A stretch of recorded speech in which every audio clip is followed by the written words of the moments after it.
8:33 in the morning. We'll call the meeting to order if we could, please. And, of course, we're going to start off with the prayer and the pledge.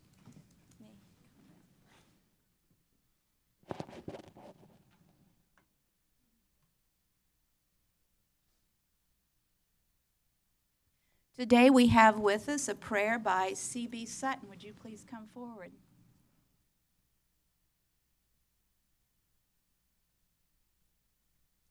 Let's pray.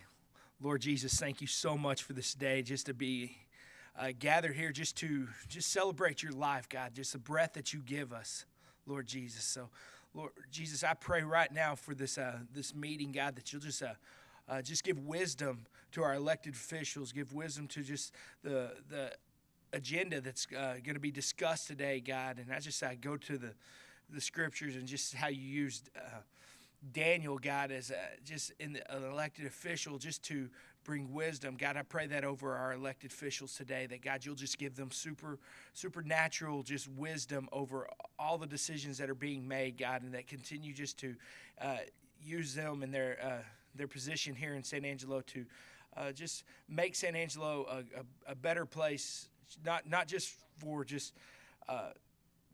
for San Angelo to be better, but just, Lord Jesus, just for the people, that San Angelo will be a light, a place that people are drawn to, that it benefits just walking and bringing them up. And, God, that San Angelo will just grow out men and women that will just love you and just go out from this place and make a difference in this world, God. And so thank you so much for this day, and we just lift up this meeting to you, for it's in your name we pray. Amen. Praise God. Today we have some 8th graders from Angelo Catholic School. Do we have those 8th graders here this morning?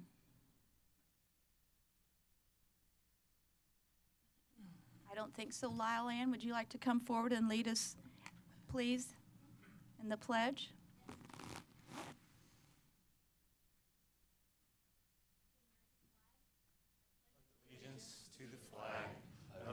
States of America, and to the republic for which it stands, one nation, under God, indivisible, with liberty and justice for all. Honor the Texas flag. I pledge allegiance to thee, Texas, one state, under God, one indivisible.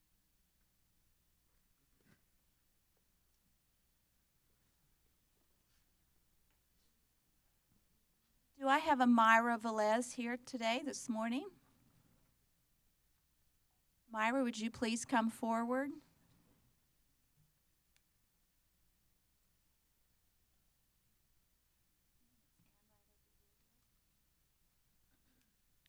Just as a tragic event of Pearl Harbor is etched in the memories of Americans everywhere, so the incredible loss and destruction of 9/11 will always be remembered.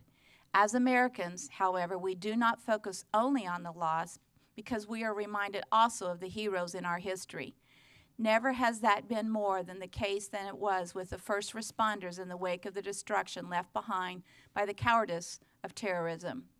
The families of first responders across this great nation of ours are always aware of danger and possible sacrifice that they and their loved ones face day in and day out. Myra Velez is an amazing student, always pressing forward to become the best as she balances that with her love for the arts and her volunteer work. Additionally, however, Myra is also the daughter of Rosenda Velez, a first responder on that fateful day 16 years ago. Myra and many other family members of first responders were presented with artifacts from the remains of the Twin Towers in New York City. Finally, when Myra heard of the vandalization of the City of San Angelo 9/11 Memorial and the theft of the original steel artifact, she immediately recognized the need for this reminder to be restored, and she selfishly offered to loan the artifact to the City of San Angelo. Now, therefore, I, Brenda Gunter, Mayor of the City of San Angelo, on behalf of the City Council, do hereby recognize and applaud Myra Velez, as the artifact that she shares with this community reminds us of both the pain and the courage shown on September 11, 2001. Through tear-filled eyes, we declare we will never forget.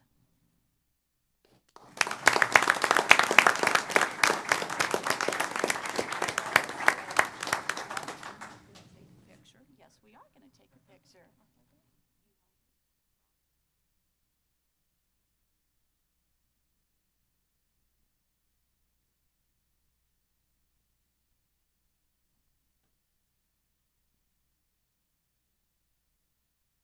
Lyle-Ann, would you please come forward again?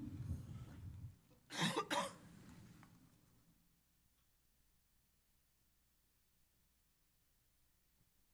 morning. Good morning. Our founders, in order to secure the blessings of liberty for themselves and their posterity, did ordain and establish a Constitution for the United States of America. It is of the greatest importance that all citizens fully understand the provisions and principles contained in the Constitution in order to support, preserve, and defend it against all enemies, whether foreign or domestic.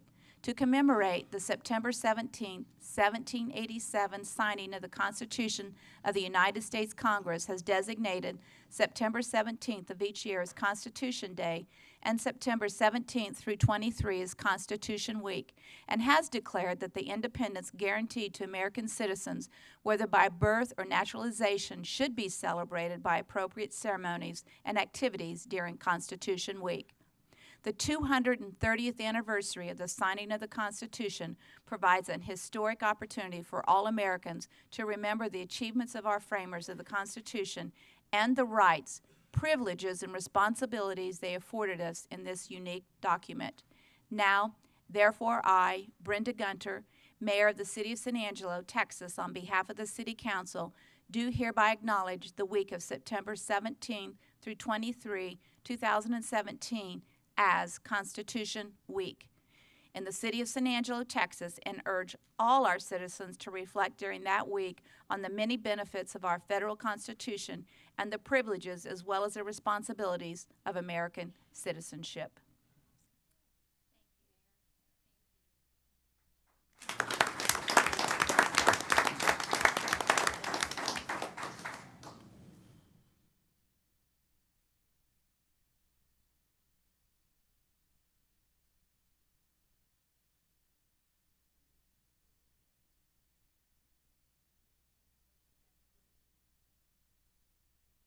Well, thank you, Mayor, for this proclamation.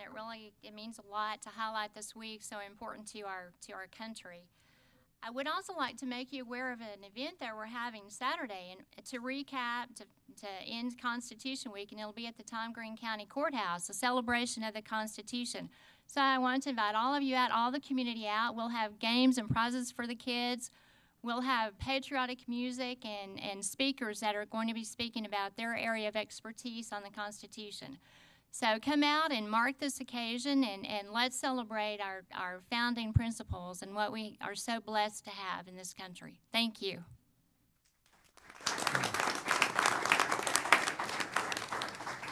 Myra, I got ahead of myself. Would you like to come up and share a few words with people today? You might have had a little speech or some comments prepared, and I want you to have an opportunity to say those. So if you would, please come back up if you have something you'd like to add to today's event. You're okay? Well, you're so pretty. We'd like to have you back up here again. Come on. I can tell you have something to say. You're good? Okay. We'll call it good then. My apologies.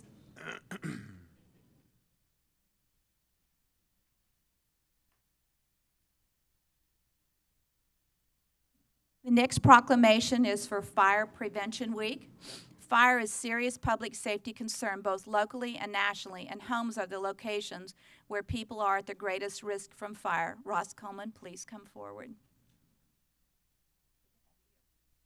Fire departments in the United States responded to nearly 400,000 home fires in a single year. San Angelo residents are responsible to public education measures and are able to take personal steps to increase their safety from fire, especially in their homes. The fire service of San Angelo is dedicated to the safety of life and property from the devastating effects of fire, and they are joined by other emergency service providers, businesses, safety advocates, schools, and service clubs. Now, therefore, I, Brenda Gunter, Mayor of the City of San Angelo, Texas, on behalf of the City Council, do hereby proclaim the week of April 8th through the 14th, 2017, as Fire Prevention Week, and call upon the people of San Angelo to participate in fire prevention activities at home, work, and school, and practice home fire safety, especially this week, which commemorates the Great Chicago Fire of 1871, which killed 250 persons, left 100,000 homeless, and destroyed 17,400 buildings. Roz. Everything we do in the fire service is predicated on one's ability to get out of the building. We often tell people at the fire marshal's office, we're not concerned if your building burns down. We're concerned that you get out of it. With that, the national theme this year is Every Second Counts, Find Two Ways Out. So y'all just spread that out amongst yourselves. That'd be nice for us. We're going to be doing several events with Safety City this year. We plan to be at Home Depot for their Safety Day on October the 7th, October 21st for Academy. We'll be out in the parking lot, just meet and greet and talking to people, handing kids out stuff. And then we'll do the same thing at the Lions Club Pancake Breakfast downtown. So everybody's welcome. It should be a fun event, and there'll be events on the Safety City website. Thank you. Let's have a picture. Okay.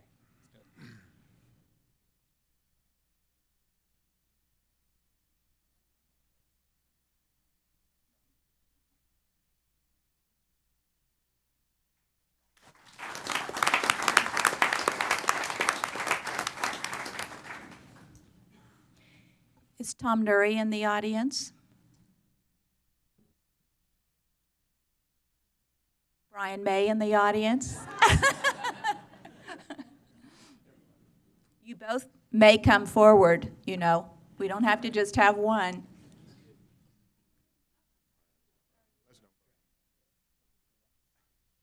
Angelo State University and the community of San Angelo have a long-standing partnership in providing quality higher education opportunities to students from throughout the Concho Valley, Texas, the U.S., and the world.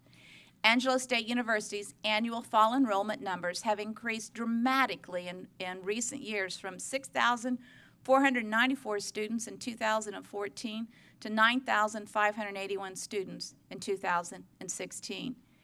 Angelo State University has set new graduate student enrollment highs in 16 consecutive long semesters. Angelo State University instituted a new dual credit program in 2015 that now enrolls over 2,700 students from close to 30 school districts in West and Central Texas, allowing them to earn both high school and ASU credits for courses taught on their high school campuses. Angelo State University has been designated a Hispanic serving institution by the U.S. Department of Education since 2010, and corresponding federal grants have significantly enhanced undergraduate recruiting and retention programs. Angelo State University educational opportunities have grown to include 1 doctoral degree in physical therapy, 21 master's degree programs, 42 undergraduate degree programs, and over 100 majors and concentrations. Angelo State University has accomplished its goal of reaching 10,000 in student enrollment 3 years ahead of its target year of 2020, as stated in its Vision 2020 strategic plan. Now, therefore, I, Brenda Gunter, Mayor of the City of San Angelo, on behalf of the City Council, do hereby proclaim that Angelo State University is 10,000 strong, and call upon the citizens of our area to recognize this remarkable achievement, as well as the integral relationships between our city and campus communities and the comprehensive educational opportunities at Angelo State University. Congratulations, Brian.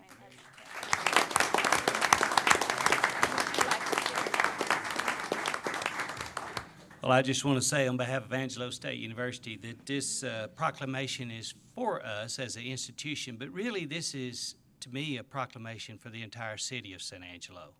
All of us are recruiters, our entire citizenry, and the incredible support that we get from the City Council and all of the citizens of San Angelo, I can tell you we're not going to stop here. Our feet won't stand still. And so we look forward to the future. and working with the city and helping create new and achieving new goals. Thank you.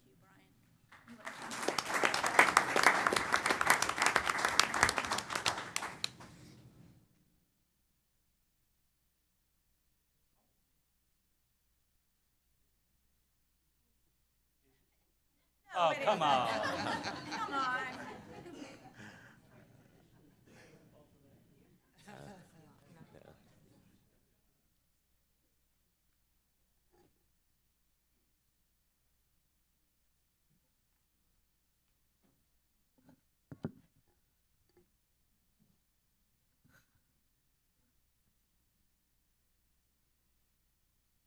If we could remind everybody to please turn off their cell phones, once again, I would greatly appreciate it. And now we would like to have a public comment.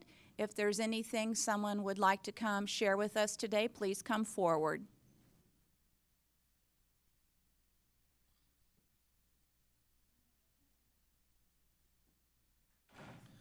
Good morning. How are y'all doing this morning? We're good. How are you today? Good. My name's Kevin Rogers. My wife's Shannon Carpenter. I'm sure y'all recognize that name.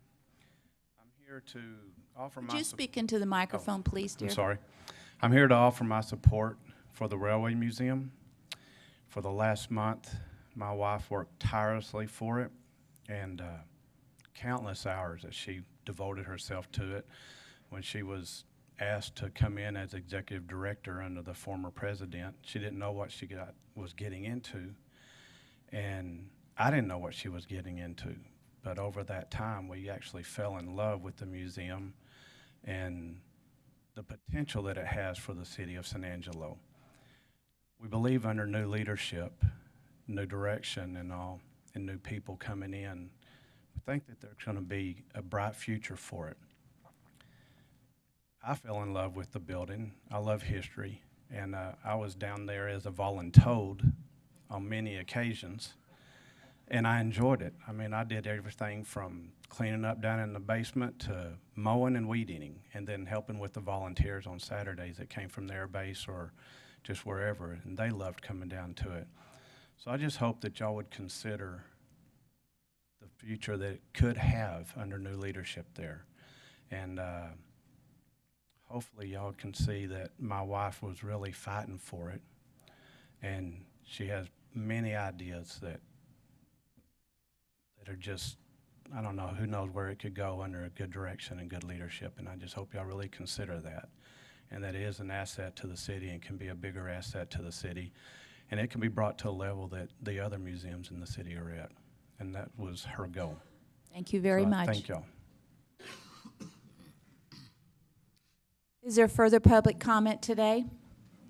And please, I did not say earlier, but state your name and an organization if you are with one, and try to limit your comments to 3 minutes would be greatly appreciated.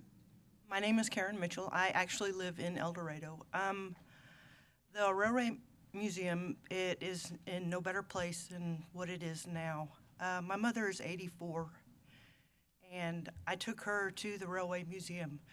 She had actually traveled through that station in 1952. She married my father in California. He was shipped to Hawaii for the Navy, so she came to Texas through that railway station and then went down to El Dorado. When I took her, she was walking, or I used the wheelchair, or she did. She enjoyed the visit, getting to see all the stuff. She actually remembers the museum. Not only do you have history there, you have living history. You have people that actually live this life, and they're passing on their information to others that are curious about it. It's a great place for kids. Even adults like it. I mean, they're seeing stuff that they've never had contact with. That's my point of view. Thank you, and y'all have a great day. Thank you for sharing.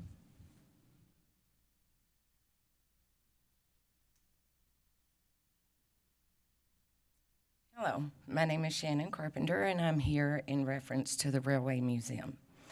A lot of you know this has been a tragic issue for a lot of us. A lot of us have felt a lot of pain, and we've cried a lot of tears. There's a time to be silent, and there's a time to stand up and speak. And today is my time to stand up and speak. And the reason I'm here is to talk about sexual harassment in the workplace. There is no excuse for sexual harassment. And unfortunately, the previous president of the board has a long line of victims, victims who have called me even after I resigned. Elderly women, young women from the Air Force Base, to include myself. The reason I'm coming today is because I know that you're going into executive session. I know that you're going to be making a lot of decisions, and I want to leave you with a few things to consider. Not only is sexual harassment horrific for the victim, but there are people that remain silent when they know that it's happening. There are people on that board that are sitting on that board as we speak that knew that sexual harassment was going on in that organization. It had been going on for almost 20 years. I am speaking today for the people who don't have the strength to come up here and face you or the public. I'm speaking for the silent majority. So when you go back today, I want you to consider that. But I also want you to know that that railway is vitally important to our city. Like he said, there is not only history, there is living history. And I beg you not to let that railway museum go away because of one person that was irresponsible, that took advantage of the organization, the people on the board, and this city. It is too important for the future generations. We must educate them on how important that railway is to San Angelo, Texas, and how it contributed to the beautiful city that we see today. So I beg you to take those things into consideration because it is about the future generations. God bless you and thank you. Thank you, Shannon. Is there additional public comment this morning? All right, we will move from public comment to the consent agenda. I will ask each of the council members if there's anything that they would like to pull from the consent agenda, and I'm going to start with you, Billy. No, nothing. Lane? Nothing to pull. Lucy? Nothing. Tommy? No, ma'am. Tom? No, ma'am. Harry? Item B. All right, we're going to pull item B from the consent agenda. Do I have a motion to approve the consent agenda with the exception of item B? So move. A second. Second. All in favor, say aye. Aye. Aye. Approved, 7-0. Harry, you want to talk about, is there, yeah. Cindy, do you want to come forward and talk about item B, which is consider approving an amendment to Lake Nasworthy residential lot lease with tenant of 1506 South Concho, providing an additional 6 months be added to the end of the lease? Cindy, my comment really is to make sure that the citizens understand why we're approving an extension of 6 months on this lease when there's almost 20 years left on this particular lease. The current tenant is requesting an additional 6 months so they can get financing. They do need a 20-year term on the lease. I will remind council that the terms of the existing lease will remain intact. The only thing we're doing is extending that term by 6 months. Very good. Move to approve as presented. Second. All in favor? Aye. We will now go into closed session. Executive session on the provision of Government Code Title V, Open Government Ethics, Subtitle A, Open Government, Chapter 551, Open Meetings, Subchapter D, Exceptions to Requirement that meetings be open under the following sections. A, Section 551.071, 2, consult with attorney when the governmental body seeks the advice of its attorney on a matter in which the duty of the attorney to the governmental body under the Texas disciplinary rules of professional conduct of the State Bar of Texas clearly conflicts with this chapter regarding the meet and confer agreement. We will adjourn. Right? 10:08. Our regular agenda, A, discussion and possible action on accepting the abandonment by the San Angelo Coalition of Police, SACOP, of the meet and confer contract negotiations and the meet and confer process presentation by Lisa Marley, our Director of Human Resources and Civil Service Director. Lisa, you're on. Thank you, Mayor. Good morning. Good morning, Council and City Manager. I thought that I would start this morning with just a little bit of history about our meet and confer process in San Angelo and how we've come through this over the years.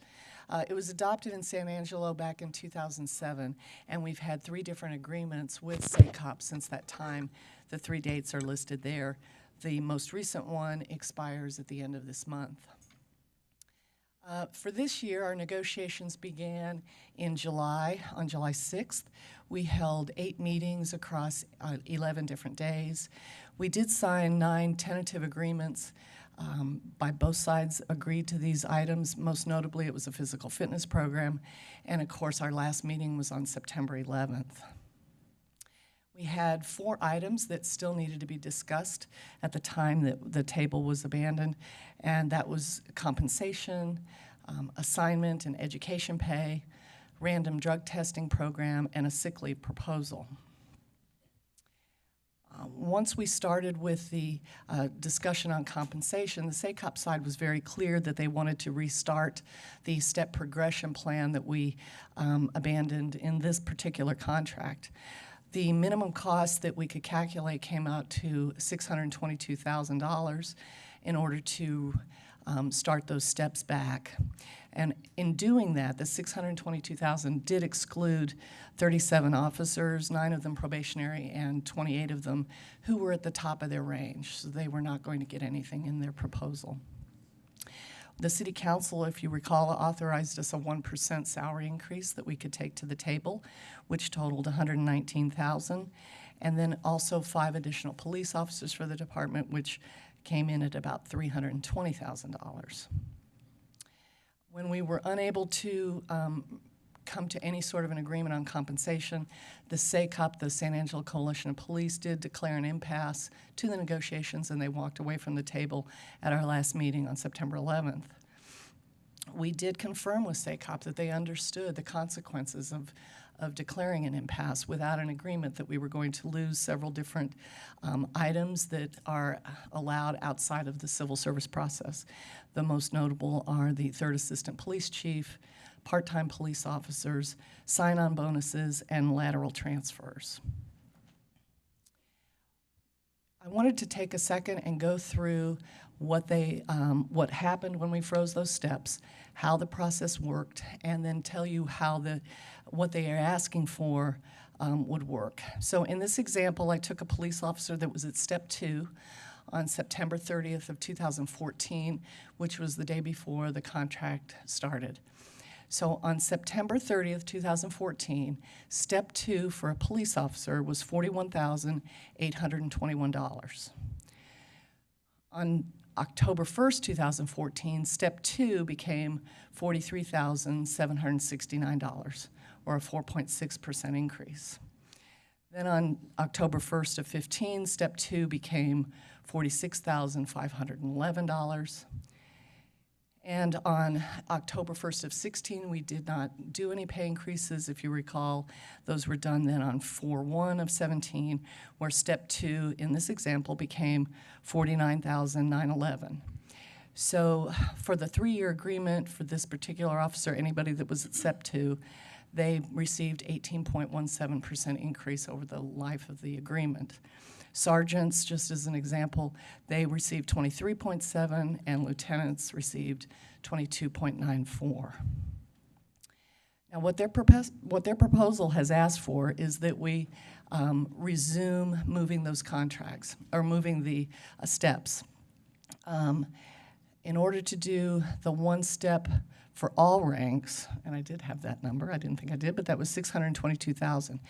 Based on their proposal, 61 officers would receive 4 steps, 11 would receive 3 steps, 21 officers would receive 2, 26 officers would receive 1, and 37 officers would receive nothing on their proposal.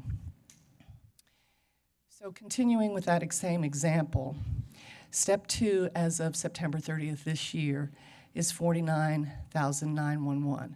What they've asked for is this particular officer, because they were here at the start of the contract, would move 1 step for 2014, which would take them to 51,382.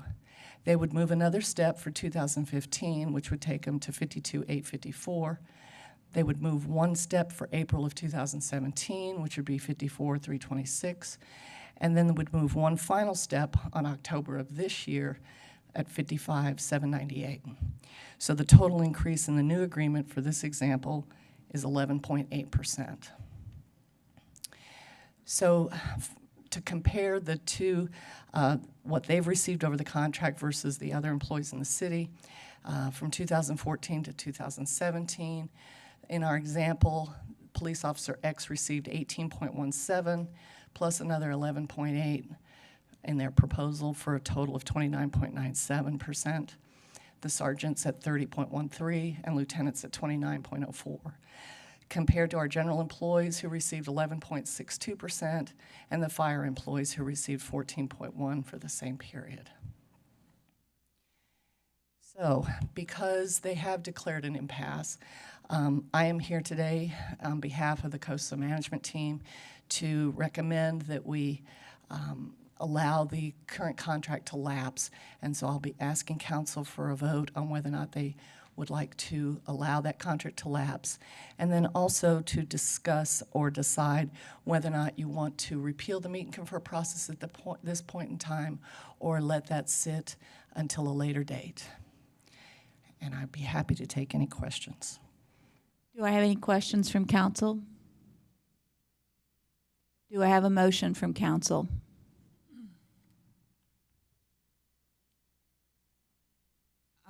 Mayor, I make a motion that the negotiating team, I make a motion to accept the negotiating team's recommendation to allow the current agreement to lapse. Do I have a second? I'll second. Do we have comments from the public?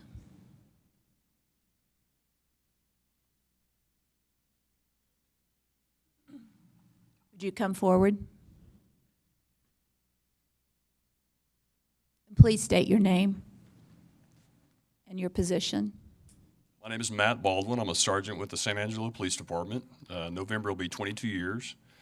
I am a member of the executive board of San Angelo Coalition of Police, and I sit on the police department's team for negotiation with the meet and confer process. Mayor and council, I sure appreciate you giving me the opportunity to speak. And I speak on behalf of the officers, and I speak on behalf of our team in the absence of Doug Thomas and Kelly LaJoy, our president and our vice president. They're unavailable today. So I gladly do that.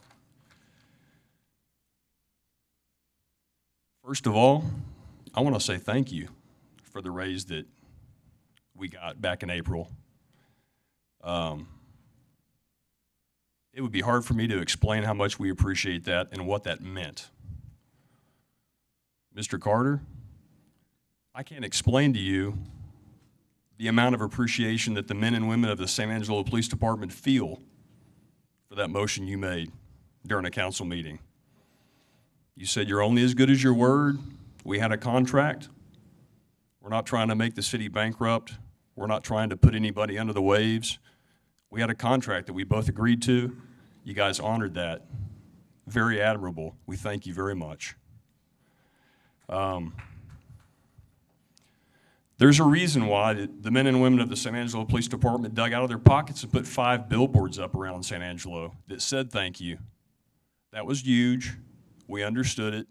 It did not go unnoticed. Thank you again. Is this even working? All right. My voice typically carries, but it's cutting in and out. So Because of this raise that we were granted, because of the raise that was honored back in April, the consensus at the police department is this: we're not greedy, we're not selfish. We want to take into account the rest of this city. We are not the only employees that work down here. That being said, we never came to negotiations this year with the intent on getting a raise.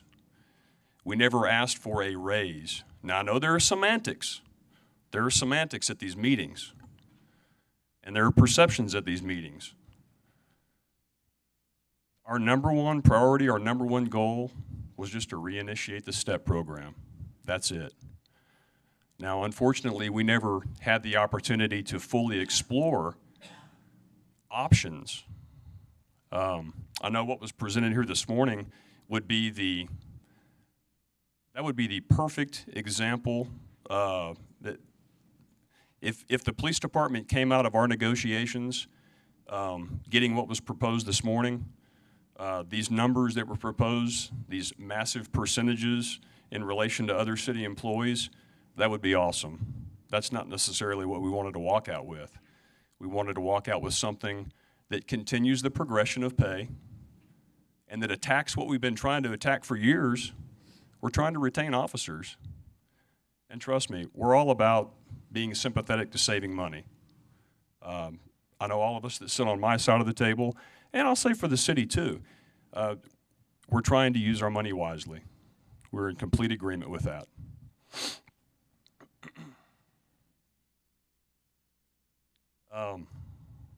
At the first meeting with the city, it was made abundantly clear that the number one priority of the men and women of the San Angelo Police Department was just to reinitiate those steps. Like I say, ideally, yes, we would love to be placed back in a position, and this has been voiced during meetings, we'd like to be placed back in a position where we would be had they not been frozen, ideally. Look, I'm a realist, and most of us are. That may not be a possibility. We all understand that. Let's talk about something different. Let's talk about some options. We are all open to that. Why would we like to be put back in those steps where we would have been? I talked about perception. There's an issue with the officers at the department that kind of goes like this. You may be a 4-year officer considered and being paid the exact same amount of money that someone who just hit the street is making. We're not paying those officers for their time and experience, their knowledge, their loyalty, and we would like to be able to show that. We would like to be able to acknowledge that.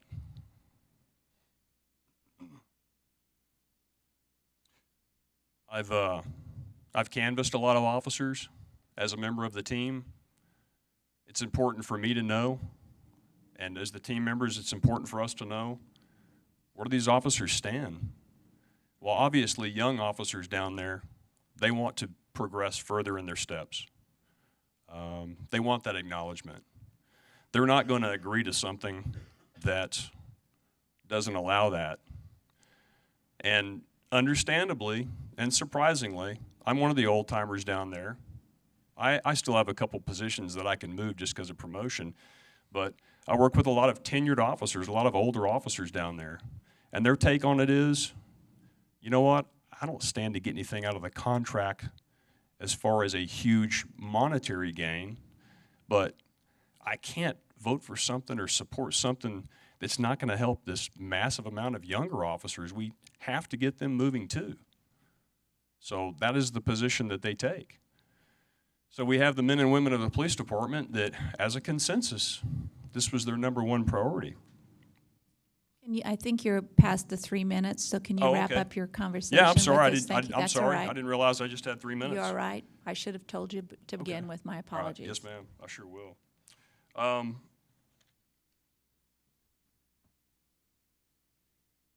will say that the tentative agreements that were referenced this morning, for the most part, were introduced by the city sponsored.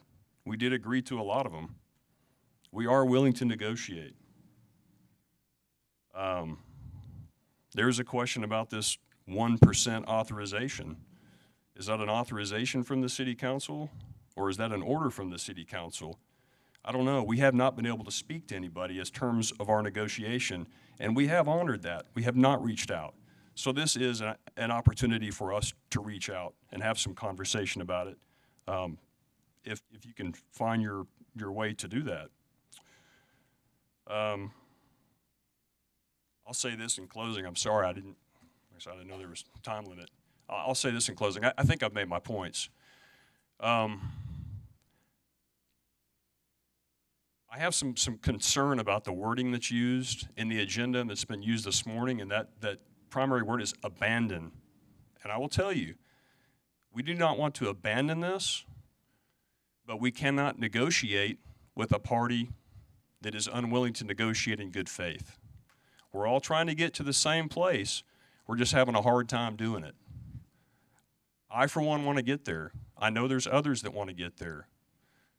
We don't want to be rid of this, but I'm not going to stand here and I'm not going to lay myself down as a sacrificial lamb, and I don't think anybody else will, for something that only seems to be working from one side. I appreciate your time. Thank you. Do I have further public comment? Mayor, before there's any other comment, could I comment or at least answer the questions? Sure. Matt is correct that the SACOP side continued to say they did not want to raise this time. They just wanted the steps back. And our side kept saying, but if you get the steps, that is a raise. If you're moving steps, that's an increase. We finally figured out what they meant was that they didn't want the value of those steps to increase. You know, if you recall on this slide, where the one step from 2014, that's one step on the current scale at 51,382. The way we understand it is they don't want necessarily those amounts to get bigger. That was what they meant by no pay raise, because clearly the steps did indicate a raise. And that was the only thing I wanted to address.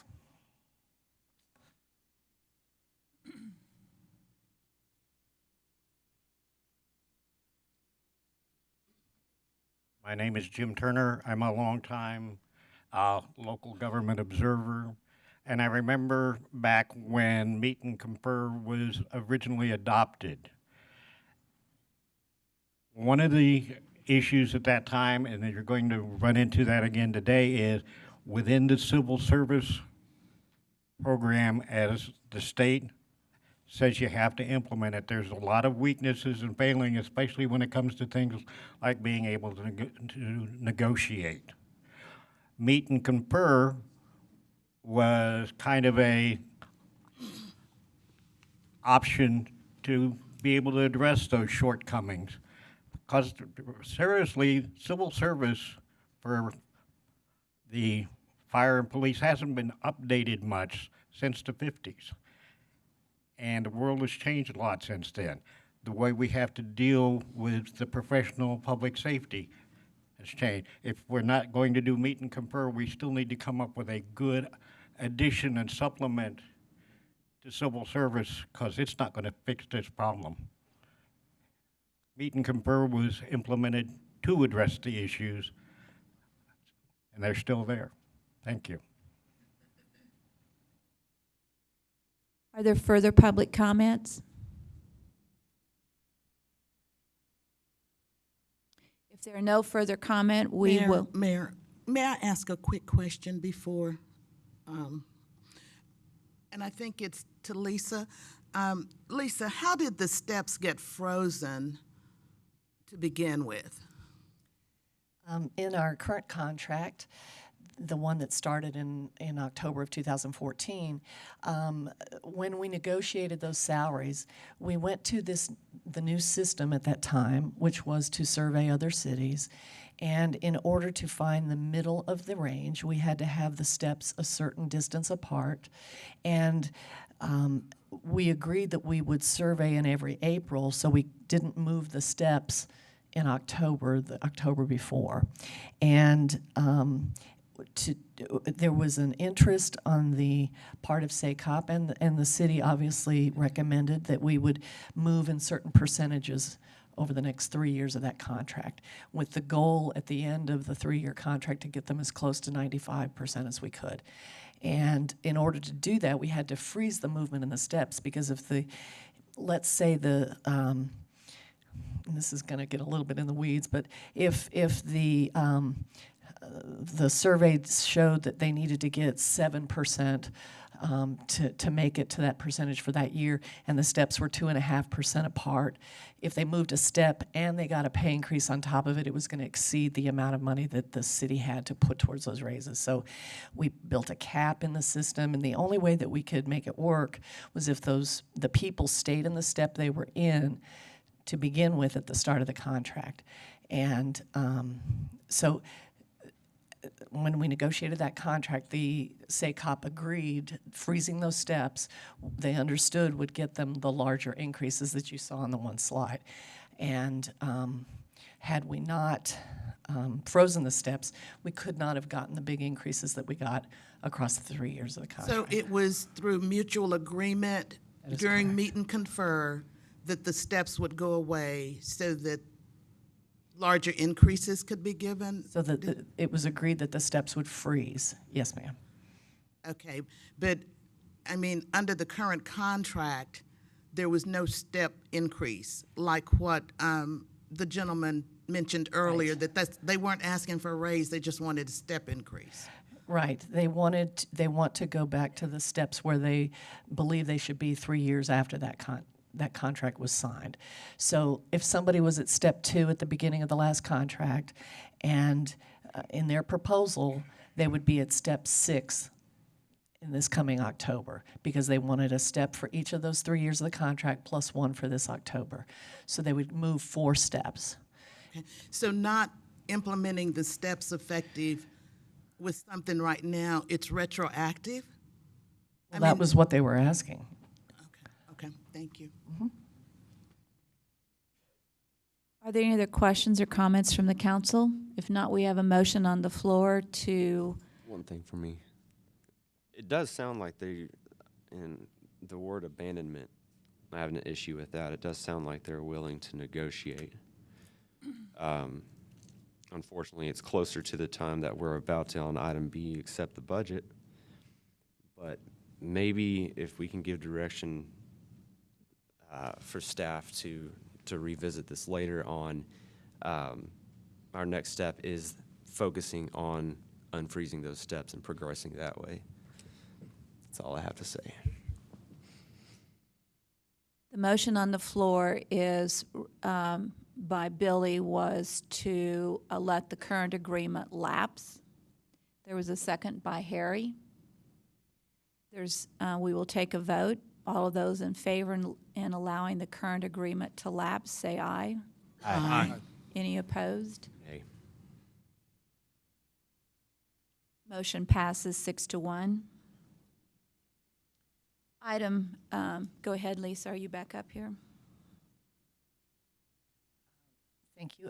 I was just going to repeat that the second portion of this item is whether or not we would repeal the meet and confer process, and I just need direction from you on if you want me to come back with that at a later date, or whether or not you want to do that today. Any comment from the council? I think at a future date would be fine. All right. Thank you very much.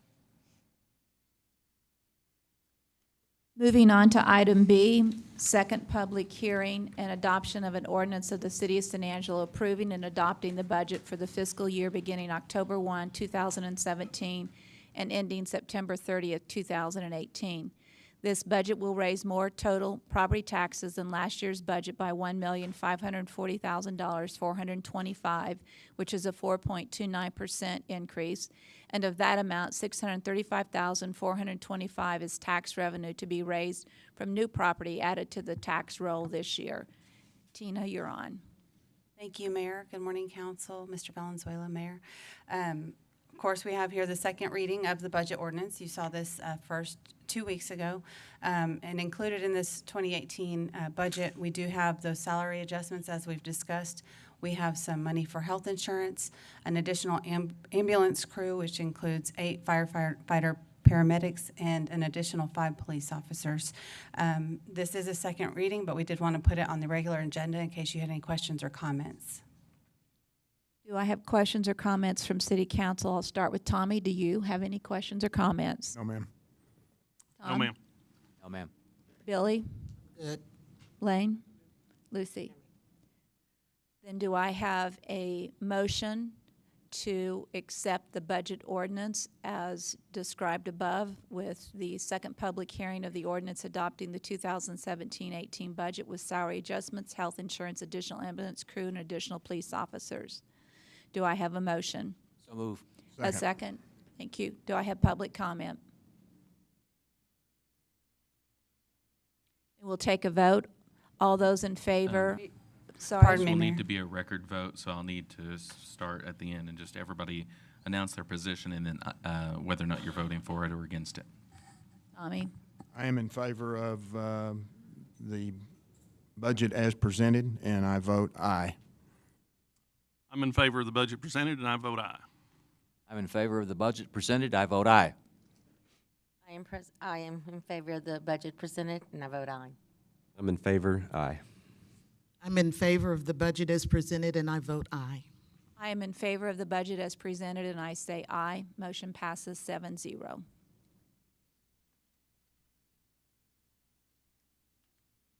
Item C is a second public hearing and adoption of an ordinance levying property taxes for the city of San Angelo for the 2017 tax year. An ordinance fixing and levying and ad valorem taxes for the current tax year for use and support of the municipal government of the city of San Angelo, Texas for the 2017-18 budget year, providing for the assessment and collection thereof, providing when the tax shall become due, providing when the tax shall become delinquent, providing for exemptions, providing for severability, providing for publication on the city-operated website, and finally, providing for an effective date. Tina? Thank you, Mayor. This is also a second public hearing. Again, just put it on the regular agenda so that you'd have your opportunity to question or comment. You did direct us at the last meeting to maintain the tax rate at .776 per $100 valuation. .6824 of that is for maintenance and operations, and 0.936 of that is for debt service. And I will need you to read the motion as presented when you are prepared to do that. This one is additionally also a record vote. Do I have a motion on the floor on the property tax levy, meaning that we would adopt the tax rate of .7760 per 100 valuation? So moved. A second? Second. Thank you. Do I have public comment? If no public comment, then we will take a vote to maintain, not increase, the tax levy. So Brian, Thank you. did I hear you correctly? We need to read this into the record? Right. I mean, I'm assuming that's what the motion was as it's presented on the screen there. Correct. That was the motion. So you're saying it's a record, each one of us need to read this for the record? Okay. Just like the I last move one. that the property tax rate remain the same. You don't have to read the motion again. I'm sorry. Okay. You just SMD, and I vote aye. Okay. Yeah. Single member District 1, I vote aye. Single member District 2, I vote aye. Single member District 3, I vote aye. Single member District 4, I vote aye. Single member District 5, I vote aye. Single member District 6, I vote aye. Mayor votes aye. Motion passes 7-0. Thank you. Item D, first reading and public hearing of an ordinance amending Chapter 5, Article 5.02, Alcohol and Beverage Regulations of the City Code of Ordinances to add a minimum 300-foot separation for the sale of any alcoholic beverage, liquor, beer, wine, or vinous liquor from a church. John? Thank you. You may recall this is an item that you saw a couple of months ago, and you asked us to bring back some additional information. Do have a map here. It was in your packet, but in case there are questions, we've got a bigger version.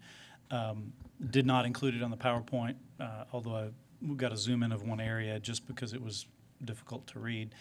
But this is the section, as you recall, this was brought up a little over a year ago at one of your public comment periods here at the meeting. A local pastor had suggested that we consider prohibiting alcohol sales, particularly bars in his case, but alcohol sales in general, within 300 feet of a church, which is allowed by state law. This is the relevant portion of state law that allows us to make that prohibition. We did look at 10 other cities. You see them listed here. All 10 of those cities have a 300-foot separation of alcohol from churches. This is the proposed amendment to the ordinance. If you choose to adopt this, it would basically prohibit within 300 feet of a church alcohol permits or the approval of alcohol sales. You can see that we already have that prohibition near schools. That's already in the ordinance. This would simply add churches to that 300-foot delineation. One thing that this ordinance would also do, as we looked at the map, lots of churches, lots of bars and restaurants in the downtown, and it's not uncommon for cities to have an exception in a downtown area because the intent of the downtown is to have lots of different uses mixed together in close proximity. And so this proposal would exempt the downtown central business district from the 300-foot separation. This is, again, even this is hard to read. This is a little bit of a zoom in of the map that you received in your packet, but it just shows all of the churches within the city as well as all of the current TABC alcohol permits.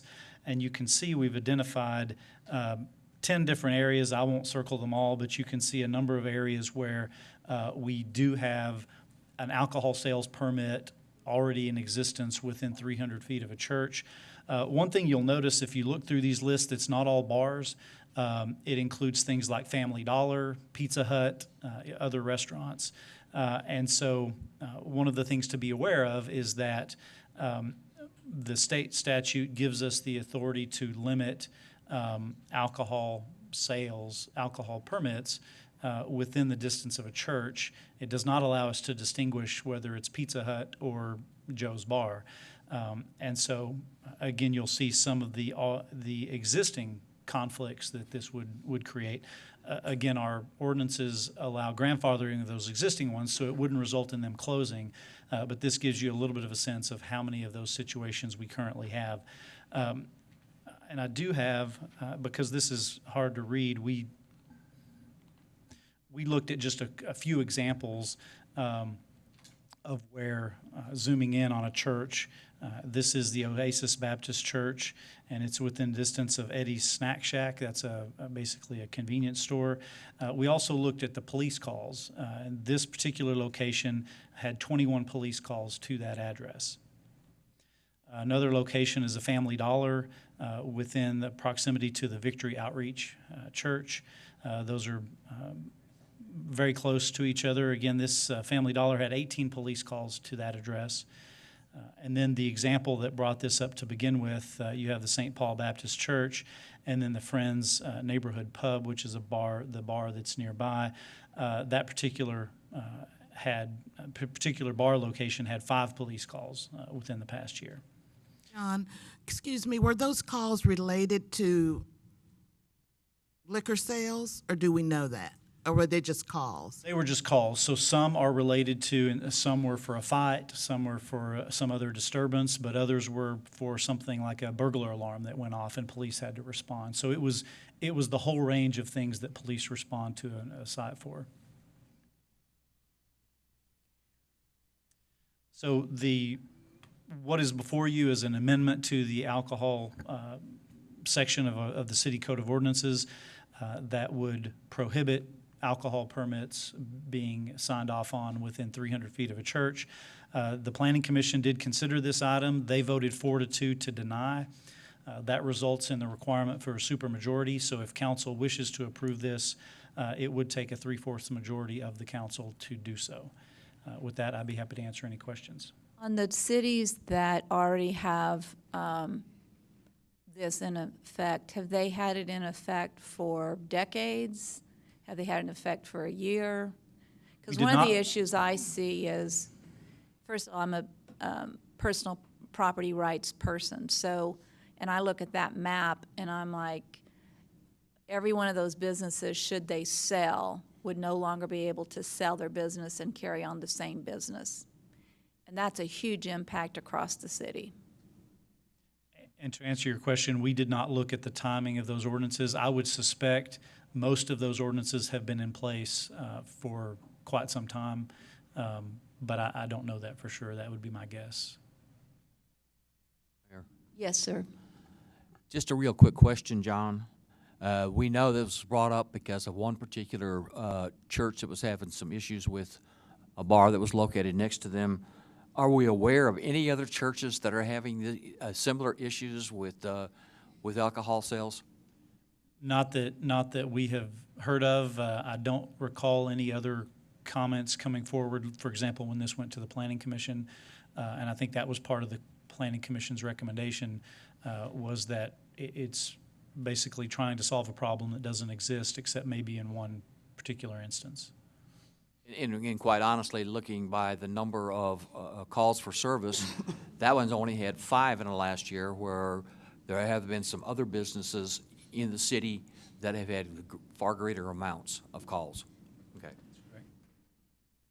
Do I have questions, Billy? John, as I understand it right now, our current ordinance says schools. I mean, it has schools. So we're just wanting to add churches to the current ordinance, or we're deciding whether to add churches to that.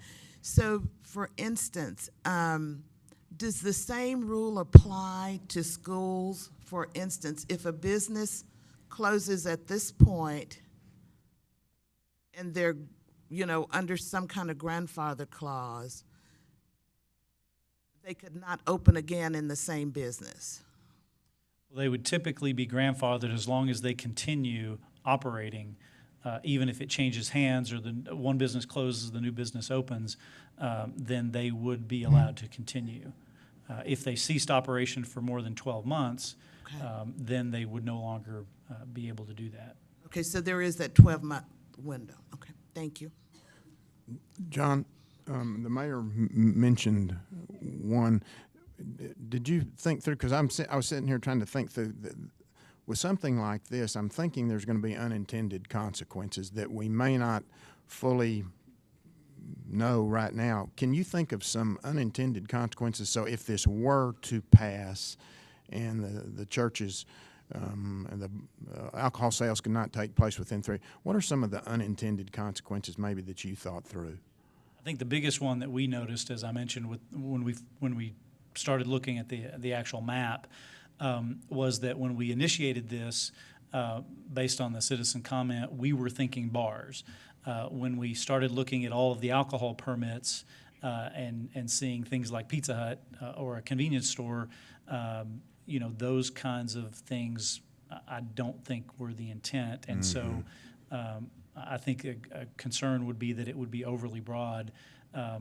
But again, we can't say just bars. It's going to apply to all alcohol permits. Yeah, okay. Yeah. Thanks. John, would this also apply to temporary permits, TABC temporary permits, that like if somebody was to rent part of the fairgrounds and it's 300 feet away from the church across the street, which is very applicable, they couldn't do that? That's a good question that I have not looked at. I don't know if... Well, to me, it would seem broad enough that would be the common sense thing. It would apply to that. So I'm with Tommy here. I think the effects we have beyond what we see are, just in my opinion, way excessive. Can I speak to that question? Yes. The ordinance as it's proposed deals with the sale of alcohol, so if the temporary permit is for the sale of alcohol, then it's going to apply to that as well. Thank you. Do I have a motion or further question first? Any further questions? Then do I have a motion? My motion would be to deny this. Is there a second? I second. Is there public comment?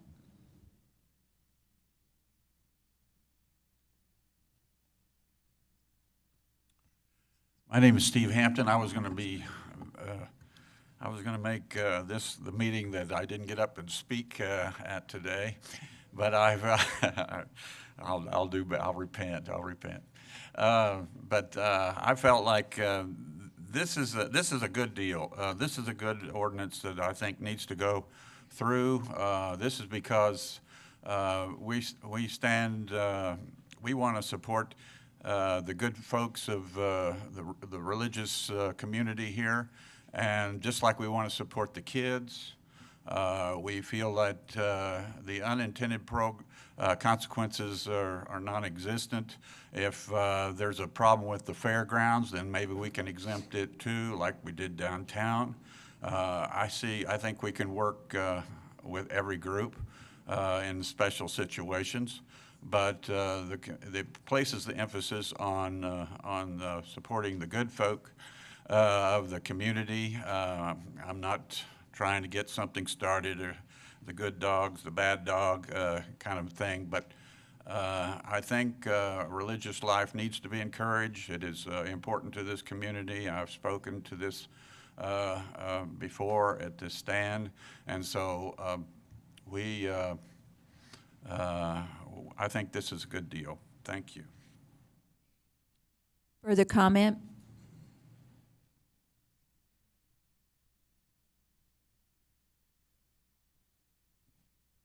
Yes, my name is Jim Turner, and it's not very often that I disagree with the previous speaker, but on this one I have to, and I think a lot of that is because even though it is probably a good idea to have some control over bars and other things close to a church, I think this goes far beyond that with the unintended consequences, can get into special events that we haven't looked at. And there is just, listening to the presentation, there were some things that haven't been looked at in enough depth to say that, yes, this is a good solution yet. And the unintended consequences are going to impact the citizens in ways we don't even know yet. That's why they're unintended. We haven't anticipated and looked at in the depths necessary to actually know what this is going to do outside of this one special situation is a problem, and this is a blanket solution to from what the information I've heard, is a specific problem. Not a good way to deal with specific problems. Thank you. Further public comment?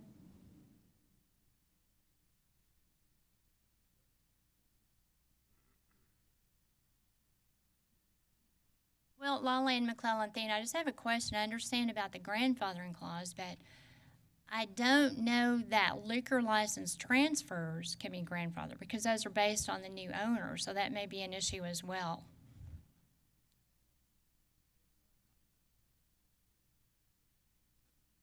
Madam Mayor, Council, my name is Steve Eustace. I'm in the commercial real estate business in San Angelo, and I would like to speak in opposition to this ordinance.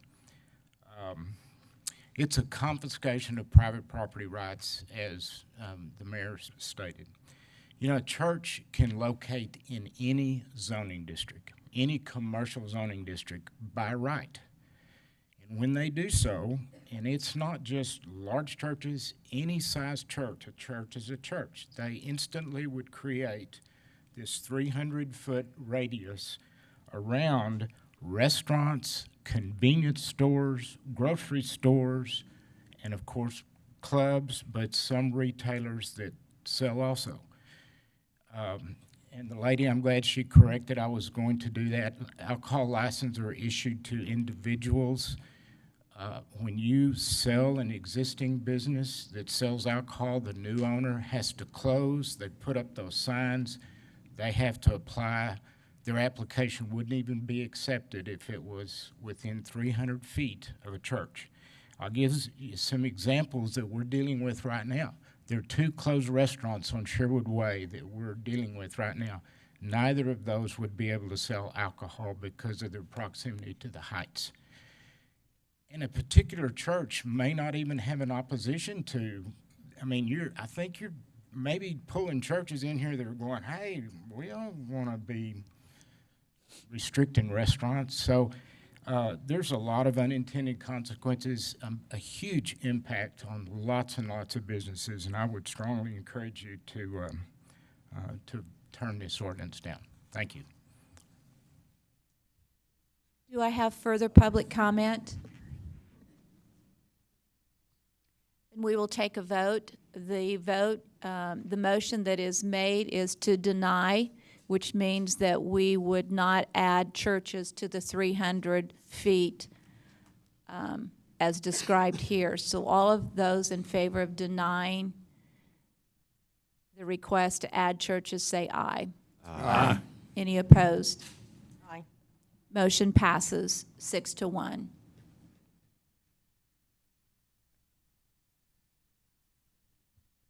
E is the first reading and public hearing of an ordinance for Z17-10, a rezoning from the Office Warehouse OW zoning district to the single-family residential RS1 zoning district, being .5 acres generally located on an unaddressed tract north of 6622 Claris Court. And John James, you're presenting. Thank you. John James, Director of Planning and Development Services. This is a pretty straightforward zoning. You can see this residential property here has purchased this tract behind them that originally was part of this larger office warehouse district. And so they're simply wanting to rezone the tract and incorporate it into their single-family residential lot. This is the zoning of the area. The future land use of this particular tract is transitional, which allows for that transition from residential to non-residential. The existing zoning, as you can see, is office warehouse, but again, it would basically, this request is to fold that into the adjacent neighborhood. Just an aerial view of the site. These are the adjacent properties as well as the adjacent single family. We did send out our notifications to the surrounding property owners, did not receive any responses in favor or in opposition. So the recommendation from staff as well as the Planning Commission is to approve this rezoning from office warehouse to single-family residential. I'd be happy to answer any questions. Do I have questions from the council? Do I have a motion from the council? Move approval. Do I have a second? Thank you. Public comment. Do we have any? Then at this point, we will take a vote. All those in favor of the staff recommendation to approve, say aye. Aye. Aye. Any opposed? Passes 7-0. F is the first reading and public hearing of an ordinance for Z17-11, a rezoning from the planned development PD 13-02 zoning district to the office warehouse OW zoning district, being 1.50 acres located at 1221 Grand Canal Road. John? Thank you again. John James, Director of Planning and Development Services. This is in the same area. You'll notice this was the tract we just looked at. This particular tract in question was a few years ago was zoned as a planned development based on particular plans for the property. Those plans did not pan out, and so now the owner is requesting to go back to the straight office warehouse zoning. As you recall from the previous case, is the zoning of that general area. So basically, this is taking the zoning back to what it previously was. It is consistent with the future land use plan for that area. You can see some pictures of the existing property. Again, we sent out our notifications, did not receive any responses in favor or in opposition. And so both staff and the Planning Commission recommend approval of this rezoning from planned development to office warehouse. Tommy, do you have a comment? It's in your district. I do not. I would move approval, Mayor. Okay. I have one question. We talked about this yesterday. Are y'all requiring to make the owner of this property pave out in front? The rezoning does not trigger any repaving. There may be some replatting in the area that would trigger street improvements, and at that time, the Planning Commission would consider whether or not to require that. If they do require it, the owner can appeal that to you if they wish to have that waived, but not as part of the zoning. That wouldn't be triggered. Is there a second to the motion? I'll second. Do we have public comment? If there's no public comment, then we will take a vote for rezoning from the planned development to the office warehouse based off staff recommendation to approve. All in favor? Aye. Aye. Any opposed? Motion passes. G is first reading and public hearing of an ordinance for the vacation and abandonment of a .642 acre, 28,000 square feet segment of the South Marie Street public right-of-way, generally located between Bryan Street and Roosevelt Street. John? Thank you. As you mentioned, this is a street abandonment. You can see from the graphic here, there is a platted street for Marie Street all along here, and they are requesting to close this portion of Marie Street and basically incorporate it into this property for their private use.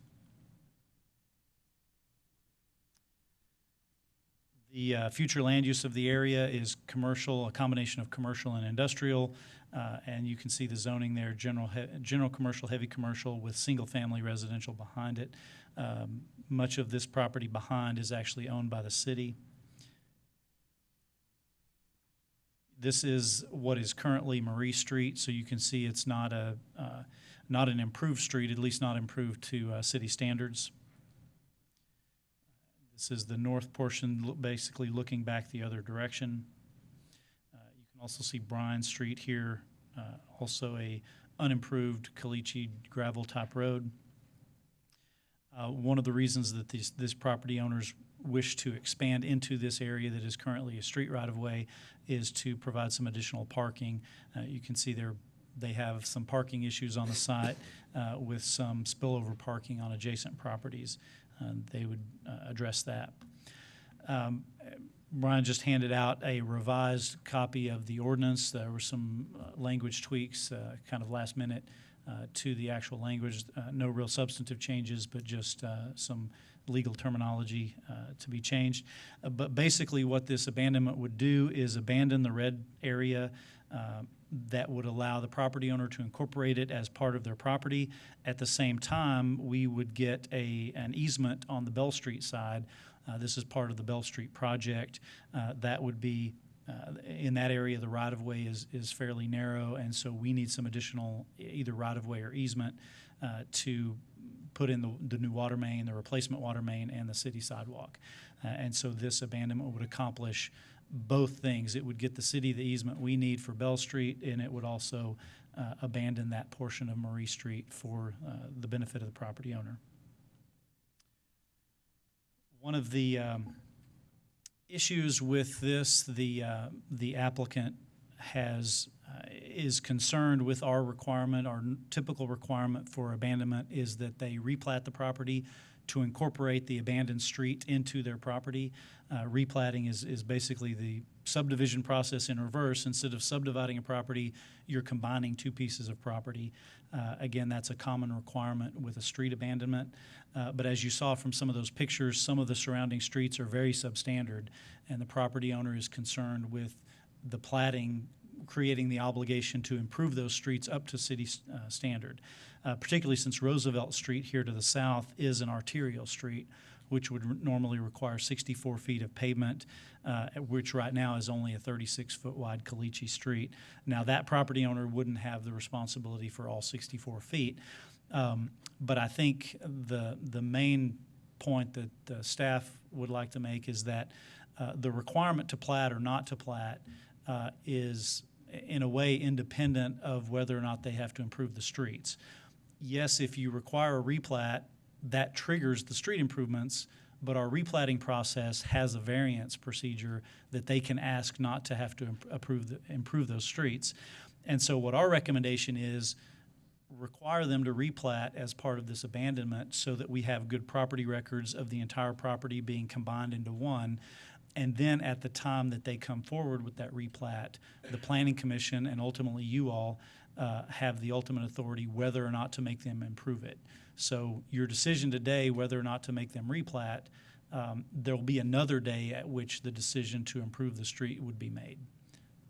Hopefully I made that clear. I'd be happy to answer your question. Go ahead, Harry. Go ahead. Yeah, my question is this: if we don't require them to replat, could we get into situations like we found ourselves on Bell Street, where those property lines were not drawn consistently with what was already there? I mean, from my perspective, they front Bell Street. This property does. So that's why we got the easement for the water and the sidewalks easement.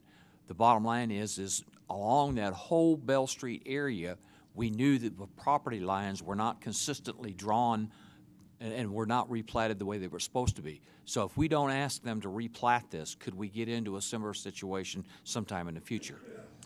Well, we could. We think we've addressed it with Bell Street by getting the easement, so that shouldn't be a problem. It could be an issue here with Roosevelt. As I mentioned, that's an arterial street, so the replatting, one option for the replatting might be to get the additional right-of-way we need for a future arterial, but not make them actually do the full pavement. But again, that's something that's usually analyzed and reviewed as part of the replat process. At this point, I think it's premature to guess. We may not need that right-of-way. We may need it, but we typically do our analysis of that with the public works staff, engineering, and planning at the time of the replat. So I hate to, at this point, say they don't have to replat. We might actually end up not getting something that we ultimately need. John, my question there is, if we do make them replat, are we going to force them or bound them to something on the part that they just combined in? On the back street you've got marked in purple, are they going to have requirements on maintaining that if they knew those were coming, they wouldn't even ask for it to begin with?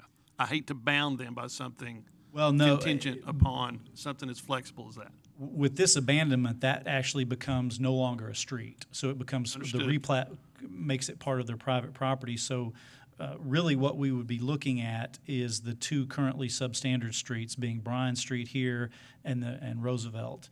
And so when they come into replat, the typical requirement would be that they have to improve both of those streets to full city standard. And that would be what would be in question at that point. Now, again, what they're asking, is for you to just say they don't have to replat, so they don't even have to worry about it down the road. And we need the area in green. Yes, but we'll get that regardless. I mean, they've agreed to that. If you strike the provision that they're asking you to strike, or that the Planning Commission already recommended striking, we'll still get that, so that's not an issue. So do we have two motions, one that we agreed to abandon that piece of property as one motion, and then do we do another motion to address the issue of whether we ask them to replat it? Let me get to the conditions here. There are basically three conditions that staff recommended, and so I think one of two motions would be what you would want to consider. A motion to approve the abandonment with all three conditions as staff recommended, or a motion to approve the abandonment with only conditions 2 and 3, removing the condition to replat, which is what comes to you from the Planning Commission as a recommendation. Now, I know one of those screens said that there was one person opposed.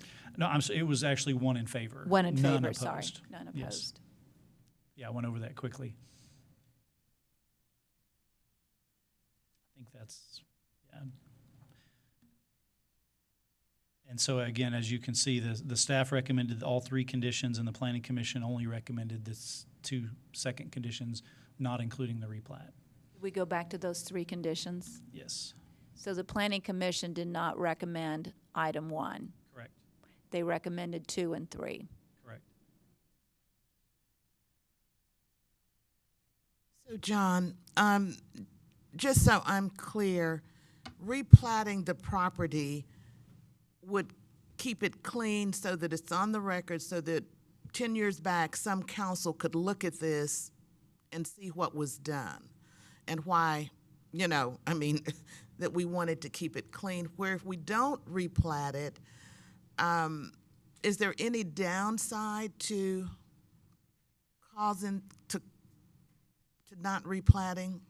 Basically would be they would own one piece of property, which is their current property, and then they would own the strip of property that used to be a public right-of-way, but those would legally be two separate pieces of property. What the replat does is join them all into one larger property.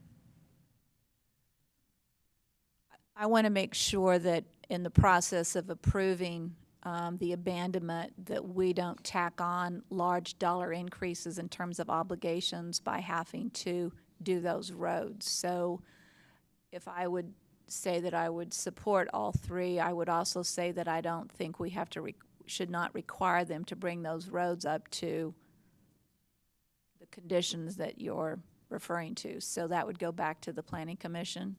It would. If you require the replat, then the replat itself goes to the Planning Commission, and at that point, the Planning Commission could waive the requirements for improving those roads. Is everyone clear? Then do I have a motion? I move to approve as presented. Second.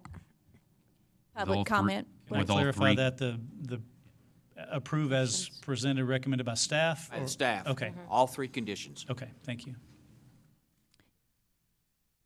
I have public comment.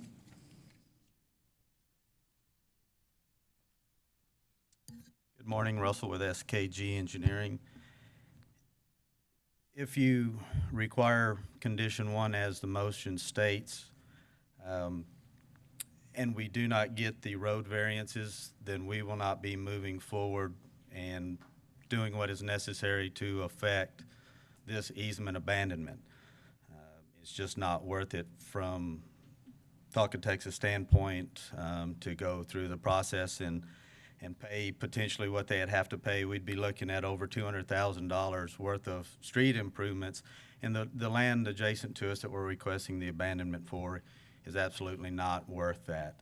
To make the property clean, or however they stated, or concerns in the future about where the property lines are, we know where the property lines are. There's physical monumentation on the ground. The property is platted. We know exactly where the right-of-way is for all the streets.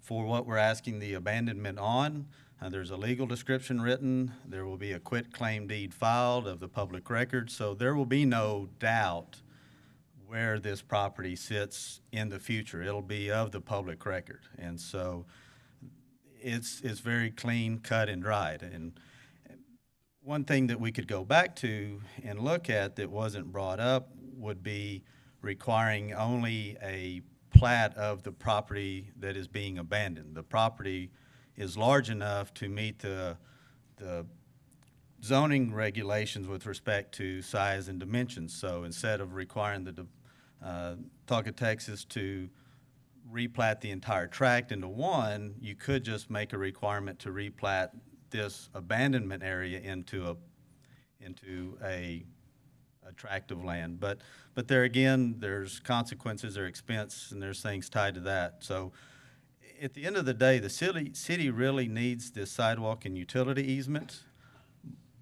probably more than what the developer, what Talk of Texas needs the abandonment of. And so we can just walk back, step back, and kind of force the city to come after us through your means, to get those easements. So we really wanted to be able to work together and make this a simple process for a nice little trade-off here, but it's gotten very difficult for us to be able to do that. So we would ask that condition 1 not be required. And then for what I pulled off of the city's website, there was a condition 4, but I'm not seeing it discussed on these 3 conditions, so I'm just presuming it's gone for what we're talking about. We've only seen it 3. We've only seen it 3, so. Okay. The one off of the city's It's as website. presented with 3. Okay, then I won't have to discuss that. I'd be happy to answer any questions. Well, I'm very much in support of not having someone have to spend 200 and some $1,000 to redo the roads when we, the city, need the green area as it was presented. So we need that green area. I don't think it's appropriate we ask somebody to spend $200,000 to bring those streets up to whatever level we're requesting. So If we're accepting number 1 to replat, that's incorporating the street also. I think. It's tied to, as Mr. James indicated, it's tied to the subdivision platting process. So if we have to come back with a subdivision replat, that will trigger the requirements to bring the streets up to requirements, potentially drainage studies, all the other stuff that's tied to subdivision process. Are we allowed to, as a city council, ask that they replat the property, but city council is not demanding that those streets be brought up to that level? Is that allowed by us, or do we have to send it back to the planning commission? Well, if you require them to replat, the replat does have to go to the planning commission, but the property owner can request to waive those construction requirements, which property owners do almost every month.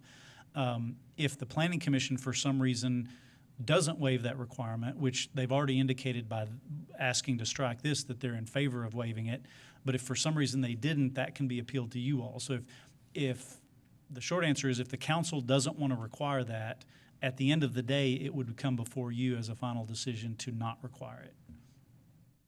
Does that answer your question? Mm-hmm. It does. So if we vote on condition 1, it's going to come back to us either way.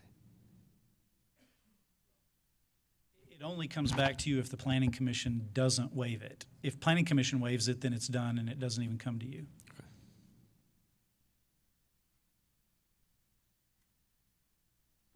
Do I have other comments? Other questions? I do not want the public to have to spend that kind of money on the roads when we need the property. Yes, sir. Mayor Getz, I'd like to know, was Marie Street a caliche limestone base a few days ago, or has it just been recently resurfaced and tarred with this local group that's paving all our streets? Was it a paved street, or was it caliche or limestone? Because it just got resurfaced, and I don't know if it was paved. I just drove down it yesterday. That's the reason I'm asking. I saw it on your plat. We're glad you drove down it yesterday. Pardon me? We're glad you drove down it yesterday then, Oh, because yeah, we I'd don't know. I'd like to see all that new improvement around there. I can't wait for Bell Street, believe me. It's coming. Has it been pushed down the road again?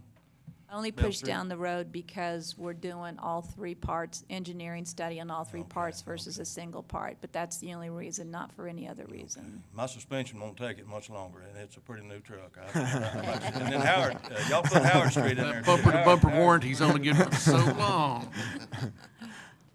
Yes, Marie Street was, I believe it was just a dirt street, and we don't typically put seal coat on a dirt street. And so, no, it was not included with this recent seal coat project. So it's still caliche? No, it's paved fresh within the last week. It's got a nice new pavement on it. I just didn't know why it was like that. Right, not all of it was paved. So the part that was caliche was not paved, but the part that was previously caliche was, pavement is actually a misnomer. This was just a maintenance procedure that we had performed where we put the tar on there. That's just to seal up any cracks. The rock that was put on top of there is the actual structure to prevent any tires from getting stuck in there, or just to give you a structure to immediately drive on top of it. So we did spend the money to do something on that prior to this conversation about this request. Correct. This was on the list to be done previously. Months, even a year ago before this was even brought up. So How do we make sure the departments talk to each other? we're talking about a 1-block stretch. One block is one block is one block, just like $1 is $1, $1, it all counts. That answers everything I needed, and I appreciate that. Answers everything we needed.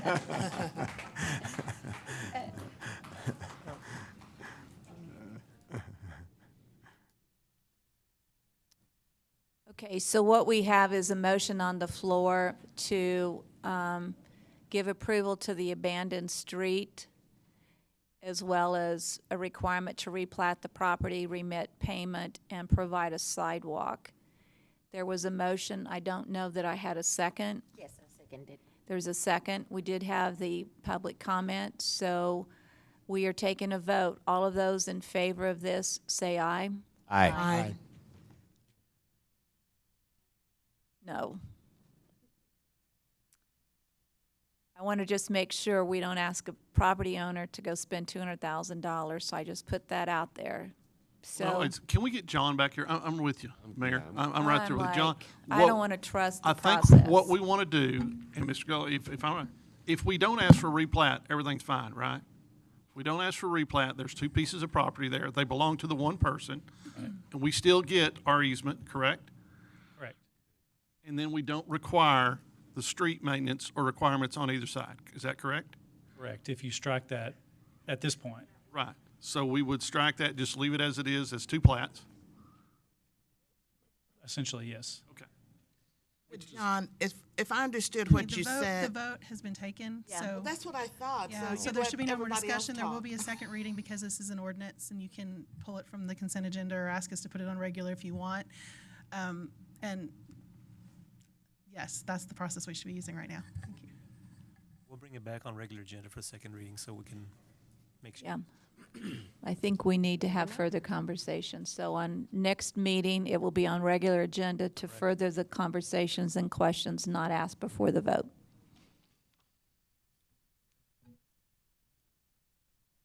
So do we have to withdraw the motion in the second? Oh, it's a No. done Taken. It's deal. done. You'll have to discuss it on second. H is first reading and public hearing of an ordinance amending the major thoroughfare plan component of the San Angelo Comprehensive Plan in an area north of Clubhouse Lane, east of North Bentwood Drive, south of West Loop 306, and west of Foster Road.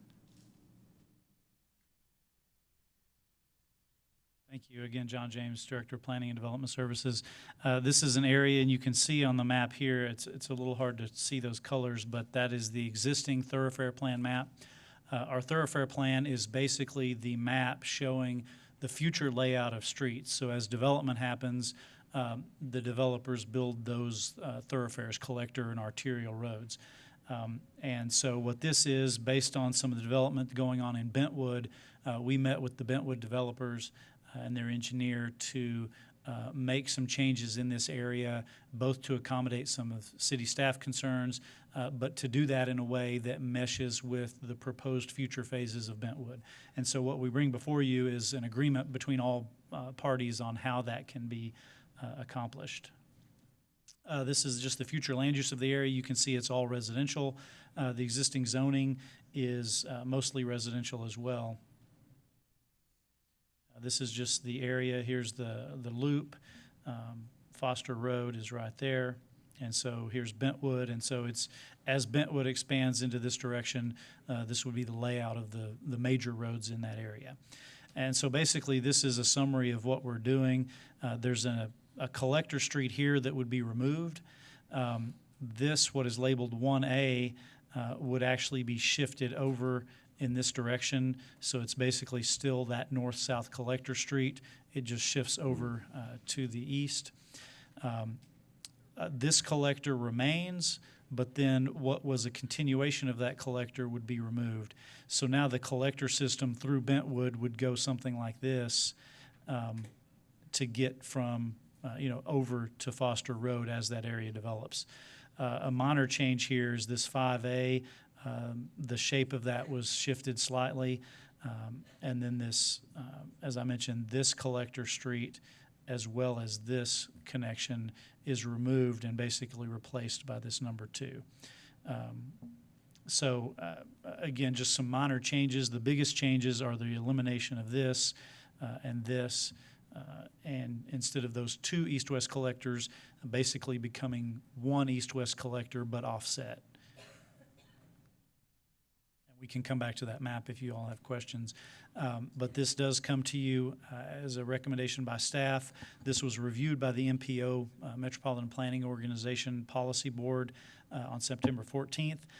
You didn't have in your packet the decision of the Planning Commission because they just met on this yesterday, but they also recommended approval.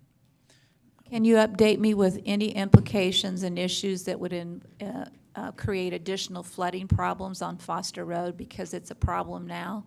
I'd like to know what kind of impact these decisions would make on making the situation worse.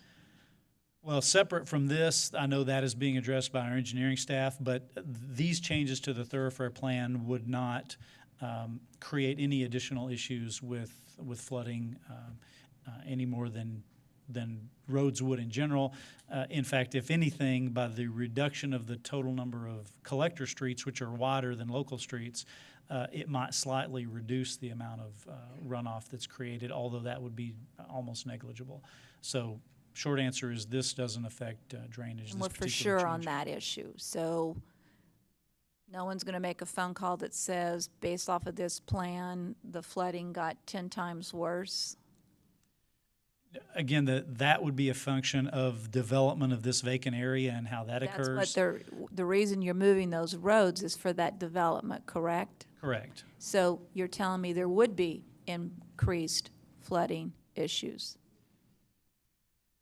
Well, our development review process includes requirements that the property owners create a drainage plan that shows how they address drainage within their site in a way that doesn't increase flooding to downstream property owners.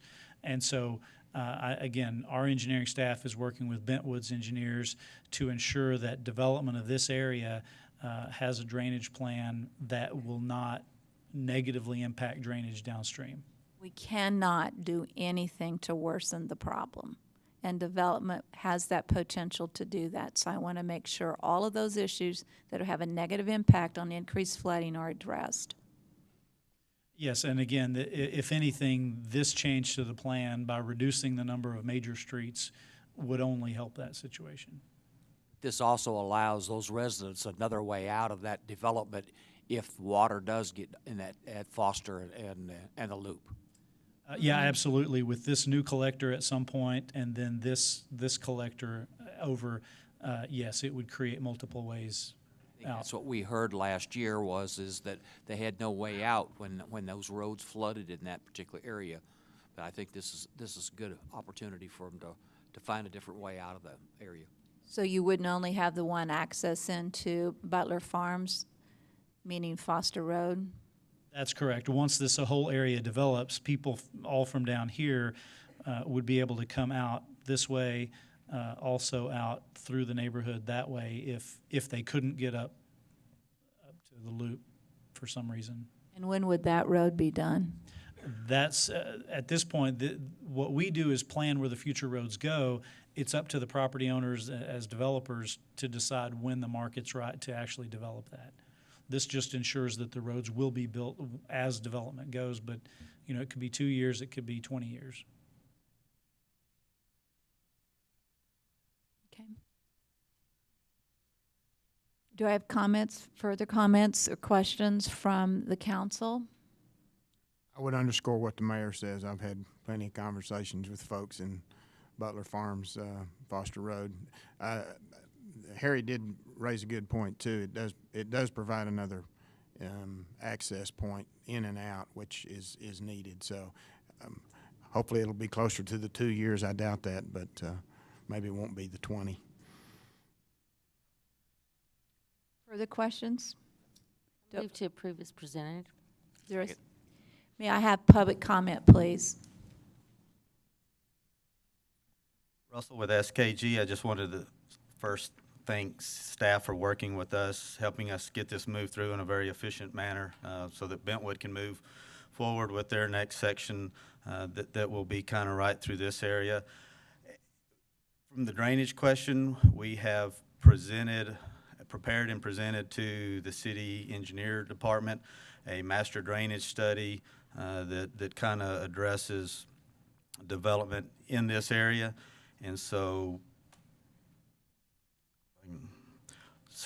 we'll be bringing drainage, and they're going to have a regional detention pond kind of in this area here, and then it will go down and drain into their large set of lakes that they use to pump out of for the irrigation of the golf course, and then it would ultimately overflow out. So yes, we are working to address drainage to ensure that we're not increasing peak discharge from the Bentwood area as development occurs through that area. So thank you. Be happy to answer any questions. Thank you. Does anybody have questions for Russell? Russell, do you have any? You're okay? You just sit up there. I just thought maybe you had a comment. Okay. All right. We have a motion, a second. All in favor, say aye. Aye. Oh, I thought I just did that. Then further public comment, because I think Russell was my first public comment. Yes, Anna Bartosh. I live on River Valley Lane, and we do have flooding. And looking at this, I don't see where this water's going to flow to the river. That is our problem. There is no drainage to the river. The land is flat. It stays there, and we do have flooding, and I'm going to go out and say this is still going to cause flooding. Thank you. Further public comment?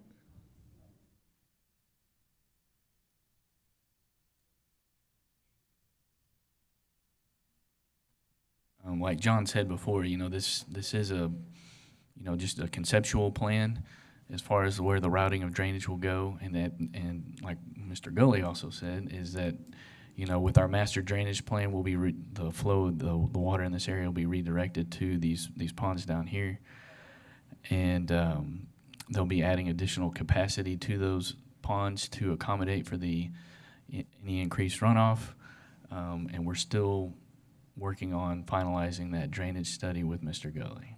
That's all that I have to add. So what we're saying is that before any further development happens, there will be drainage issues studied and ensure that the Butler Farms, River Valley people are protected from increased flooding. That's correct. That's a quote. It's on record. Yes. On video, too. Mayor, there's some other problems out there too that Bentwood probably does contribute to, but there are some other issues in the area as well. Ms. Bartosh is right. There's flooding on River Valley. I've had more than a couple of conversations with some of the folks that live there. So hopefully, Russell's team is looking at that, because there could be some potential remedies. Not right there necessarily, but in a different direction. So I am aware they are looking at that. Thanks. Any further public comment? Then we will take a vote. All those in favor of this master thoroughfare plan amendment, say aye. Aye. Any opposed? Motion passes 7-0. It is. And the allergy pills aren't helping. Not a very clear head. Okay, we will now go to I, which is consider awarding RFB PK 0417 construction of concession building at the Texas Bank Sports Complex to Onyx General Contractors, LLC of Midland, Texas, in the amount not to exceed $740,000 budgeted for purchase in fiscal year 17, and authorizing the city manager or designee to negotiate and execute any related documents. David? Correct. David Knapp, construction manager for the city. This was the second bid for this concession building out at the sports complex. We were able to get it in lower. We got a second bidder, which was helpful. They're both from Midland, so we're still working on local bidders, but this one was about $100,000 cheaper than the other, closer to where we expected the price to be. So the original budget was $650,000. There's additional funds from half-cent sales tax that we can use, $75,000, and some capital equipment funds, $11,700 that we can fulfill the the base bid, which was $725,000 plus an alternate of $15,000 for a total of $740,000. I will tell you that I'm offended by this $740,000. I think it's outrageous. I think about what I would be looking at if I went to buy a $740,000 home in Bentwood, and it would be more than a concession stand. Absolutely. So I will tell you that I think, in my opinion, it needs to go back out to bid again, that spending $740,000, regardless, money is money. Regardless of which pot you pull it from, it's money. And I find it offensive that we would spend $740,000 on a concession stand. Right. I'm not sure what all is in there, but I know what $740,000 homes look like, and I don't think there's probably any comparison from a $740,000 home in Bentwood to this concession building. I think I think it needs to be put on hold. I think we need to go back out for some more bids, and I think we need to find something that's much closer to the original idea of 650 or less. And until we get that number, I think we need to put this thing on hold. I would say that staff will do whatever. We brought this to council asking whether you wanted us to design and take this forward, so we did that. We designed it as the other one is. We agree things come in high. As you know, the city is held to bidding standards that we're required to do. So we don't have the flexibility that a homeowner has, and I feel your pain. We have all felt it. Yeah. But at this point, we've bid it twice. Those are the bids we've got. If you want us to bid it again, we can. I doubt that it's going to come in cheaper. We can hold off a year and do it. We're at your discretion, but this is an item bringing back to y'all as you requested. The item comes. So we're looking for guidance. If you don't want to afford it, that's your prerogative, but it would help then if you gave us direction, if you just want us to let it set for a year or what you want to do. I certainly cannot support $740,000. I understand a need for a concession stand, but we also have food trucks today that can address those issues. So it's not that food and drink are not going to be available at the Texas Bank Sport Complex. Obviously, there's some restrooms attached to this that might have a need, but spending $740,000 is offensive. Won't the I agree bid go with up you. if we wait a year? You know, I can't tell you. We ran into, as far as the cost of those things, when we built the sports complex, we had the same feeling about the restroom facilities and concessions. The answer we got is there was a lot of plumbing, there's a lot of stuff in there that isn't the norm. I agree. It sounds high. But we ran into the same issue initially. So this has not changed from when we built the complex. So whether to go up or down, I can't tell you. But I can tell you that we took it back, did some redesign to try and come up with ways to make it cheaper, allowing them more access on the property to where we'll put boards out and they can get to it easier for the fields and all kinds of stuff. And that's what we got the second time. So a lot of, and purchasing may be able to speak to this a little bit more. You know, the city has certain bidding requirements as far as bonding, all those kind of things. So only certain type of bidders can bid on this. Every home builder in town can't bid on it because they don't meet the requirements. So those are all challenges we face as a municipality in those laws that Have we we have to abide by. redesigned it to be restrooms only? No, what we were charged with to do was, in order to try and maximize tournaments and those facilities coming in, to bring in a restroom/concession. So no, it is designed, as David can tell you, similar to the other quads. So those can be independently used quads or function as a whole. And that's sort of looking at what the industry standard is and what they have in most places. So we're trying to meet that standard. So no, it hasn't been redesigned as only restrooms. One of the items that I guess is adding a lot of cost is that we have to bring a lot of underground utilities, retrenching the panels up by the street, so we've got to trench all the way back. It wasn't planned. I guess there wasn't a good way to plan for this back when they built the complex. So now we do have a lot of additional costs that's not in the building that we're running underground water and electric to the building. The sewer line's right there, that's easy, but you know, that's an added cost that you wouldn't normally expect.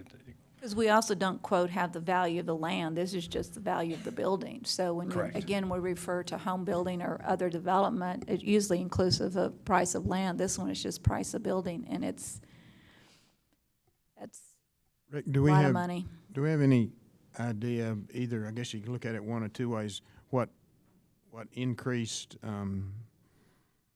sales tax revenue we would get as a result of having this from increased tournaments, or what the loss would be should we not have it? Do we have any earthly idea what that is? I can't give you those numbers. You know, the sports groups can tell you, you know, they get a lot of requests. Brent, as you've seen, I think during our budget workshop, Carl maybe touched on a lot about that as far as the increased use of the sports complex that Brent Casey has accomplished over in the Recreation Department.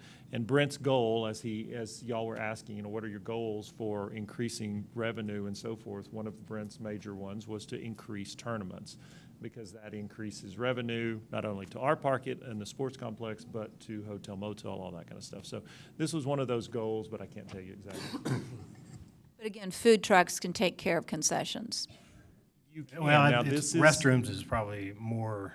I mean, yes, the sports complex is not necessarily designed to drive food trucks in down there. We'd have to see. You might have them at the parking lot. I don't know. I can't answer that fully. There are other options.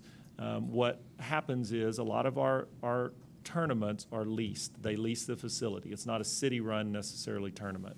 So those operators would have to then organize that and play by our rules. Sometimes they like taking advantage of the situation that the city has a concessionaire, they come in, they do the concessions, and they don't have to worry about that. It's just taken care of. But yes, those are options. It will just take more coordination on their behalf. I guess my question, David, would be is if we wait a year or 18 months or whatever we feel like is necessary, how much added cost will that be because of construction cost increases? It's only going to go up. I can't say, you know, we have another little boom with the oil industry, you know, that could jump the cost up. I know when we did the fire stations in 2012 or 2010, we got them in for under $2 million. They just bid out. I think they're over $3 million now. So everything's going up. It's not going to be cheaper unless we just, I mean, truthfully, I don't know what we would do differently to get it and what the expectations are of how much we want to spend. But we've taken out as much as we can. I feel like in the building, it's just cinder block. Except for taking out and just designing the restrooms. Yeah, That yeah, could I be mean, an that's- option if you want to right. say, scrap the, you know, we redesign as restrooms, but we'll pay Correct. architect fees to do that. Right. It would Well, and be a there could be redesign. new bidders, and new bidders could bring it in lower too. I mean, that's also a reality, because not that I know everything, but I know some people who do build things, and when I discussed this amount with them, they were floored by it. So, you know, I just look at it and go, it's too much money. We can pull money from all kinds of pots. That's not the issue. The issue is whether $740,000 is the right amount to be spending on a concession stand and bathrooms, and I find it to be a very large number. Right. The first time we got only one bidder, right? Right. And you want to talk about that in this? And it brought it down by a substantial amount. Well, This that time. one We changed bidder. the package when we rebid it? Yeah, we changed the package, and that one bidder, their price actually went up from 6 Relates here months. to And then David. the new bidder came down, he came in at under 100,000 less, so. Exactly. So Yeah. it doesn't mean it will automatically go up if it's postponed. I think the key reason that this bid came in lower is that we did switch from the competitive sealed proposal to the lowest bid that we're doing now for construction with the new policy that we approved in June. But just to kind of piggyback on what Rick was saying about the costs that builders for a city incur, they are paying for performance and payment bonds that home builders don't have to cover. And then we also have required certificates of insurance that are a little different. So, Bids did we receive on this one? on this one, we had 2 bids. And as We follow all the bidding requirements, advertising, all those kind of things. We're always open to new people that you may know that want to bid. They have a list of people that we send out to try and encourage bidding, but I think there's reason to believe there will be some new bidders. I think one of the things this new council probably would enjoy hearing is some of those costs that are attached just to the requirements for the city when we bid out these things, like insurance and like bond performance and those things, because I think that drives the cost a little bit. And I think we need to understand that a little more so that we make a decision up here that is best for all citizens. So I'll throw something in here as a parent that has had kids at the complex. A set of restrooms down there is needed because it is a pain to get, but that's not a $750,000 excuse. Exactly. He can run that far for $750,000. Exactly. Hey, so might want his Twinkie and Coke, but long story short, I see the need for restrooms there more than I do the concession stand. So Carl, I mean, we haven't lost any bids because we don't have that, correct, at this current time? I can't connect the dots to say that we've lost any tournaments because we didn't have it, but it is the consistent #1 complaint that we get from renters. I'm right there with you. I will be one of those complainers. Yeah, we do need another set of restrooms down there. But, are there ways we can change the bid? I mean, can we trench and do utilities ourselves? I mean, can we take that part out and say, well, we knocked the bid down $200,000, we can trench that ourselves What for $200,000? happens in those cases, and you see it happen a lot, let's use City Hall Plaza. We came down and we only had X amount of money. So we tasked the staff, we tasked the Parks Department with cutting all the stone. It took us over a year and a half probably to get the project done because they're still trying to do all their other projects on top of that. So can we trench it? Yes. Will it happen exactly in the time frame you want it to do? I don't know, because what we're doing is putting that task on top of whatever else they're already doing. So yes, we have done it in the past, and the employees do a good job because they want to see it done right, but I can't guarantee a time frame. I'd like to add additionally to that, if when we enter a project like this, then the liability becomes a concern down the road if there's a problem. We're eventually going to be the ones who are blamed for whatever the issue was, and so it can increase liability. I Understood. would really like us to not approve this today, to go back to the drawing board again and see what else we can come up with and see if there's some alternatives. We're a city who has very few resources. Every nickel's important, every dollar's important, and this seems like a lot of money. I think we need to relook at it, relook at design, relook at what restrooms only would cost us before we sign off on it. And then if we can find no other alternatives or no other bidders, bring it back to the table. But I think we're wrong to accept it as presented and not look at alternatives.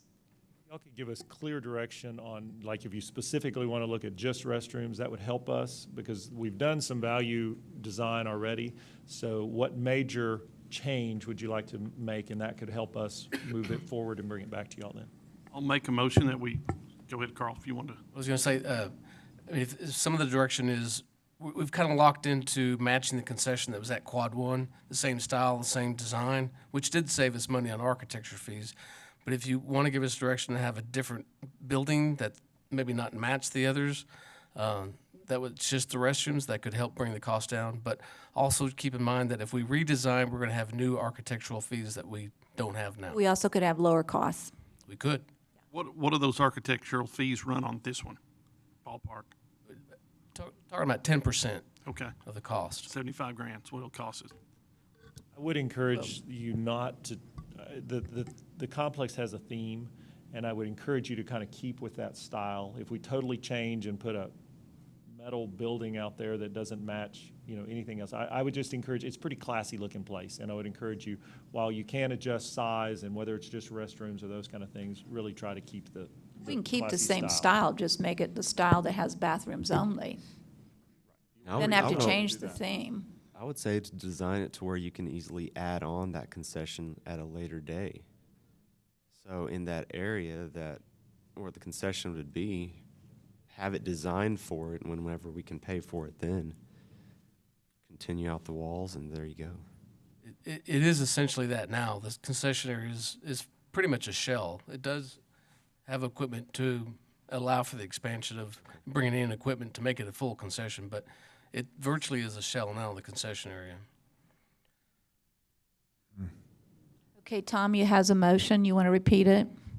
Tom was starting. Tom. So we make a motion where we're going to reject this bid, but we ask council to look at a restrooms only portion that will still maintain the integrity of the design of the complex and look at a cost of rebid and just give us a cost analysis of what it would take to move forward with the restrooms only that still fits the same complexion as what we have.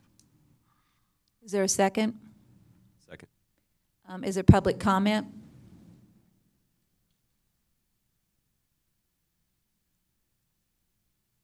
Yes, my name is Jim Turner.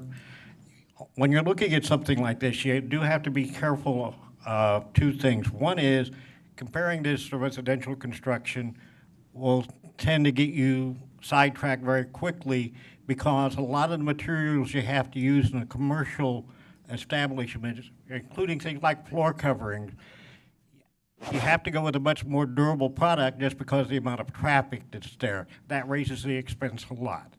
The second thing that is far too often not considered in something like this is the actual life cycle cost. If you start off with something very inexpensive at the front, or at least it's cheap, looks inexpensive, you could end up spending 3 or 4 times the construction costs just in added maintenance to keep it up to standards where people are going to be able to use this effectively. And again, one of the major points we brought up in one of the school projects was the additional cost of floor coverings because you've got students and a lot of traffic there, and how you keep those clean and how long they're going to last, and what you have to do to make sure that that traffic is not going to destroy the floor, which you're never going to see in a residential home because you don't have 100,000 people going through your front room. Those factors raise the cost of any commercial project considerably, and when you throw in the additional requirements of government, insurance, and all that stuff, you're not going to see a good comparison of residential construction. You need to compare it to good commercial practices, which is reasonable, and they're available, but you need to make sure that you're in line with that. Residential construction will get you sidetracked too easy. And then the second thing you need to do, and this applies whether you're talking facilities at the any type of facility in the city, including streets, you need to look at a balance between your initial cost and the overall maintenance cost and the disposal cost and the total life cycle cost of this project. Because once you build it, you haven't finished paying for it. You pay for it every year when you do the needed maintenance, cleaning, upkeep, and all these other functions that need to be done so that facility is a viable, clean, safe facility for the entire life of the project, not just the first year or when on opening day. If you don't do that, you're penny wise at the front and you're pound foolish over the long time. Thank you. I retract my comment comparing it to a home. It's still too expensive.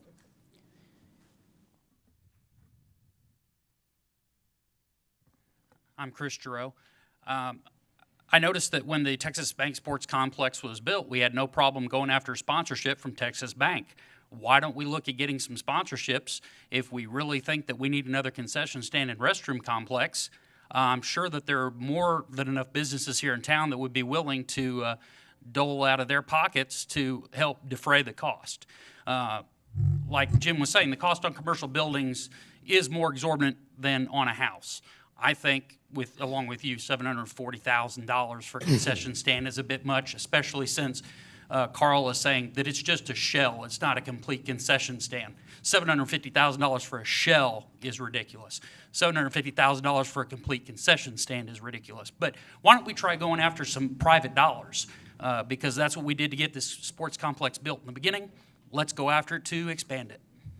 Thank you, Chris. Just to follow up, we do have ongoing sponsorships there. Texas Bank buys that for, what is their amount? Carl, do you remember?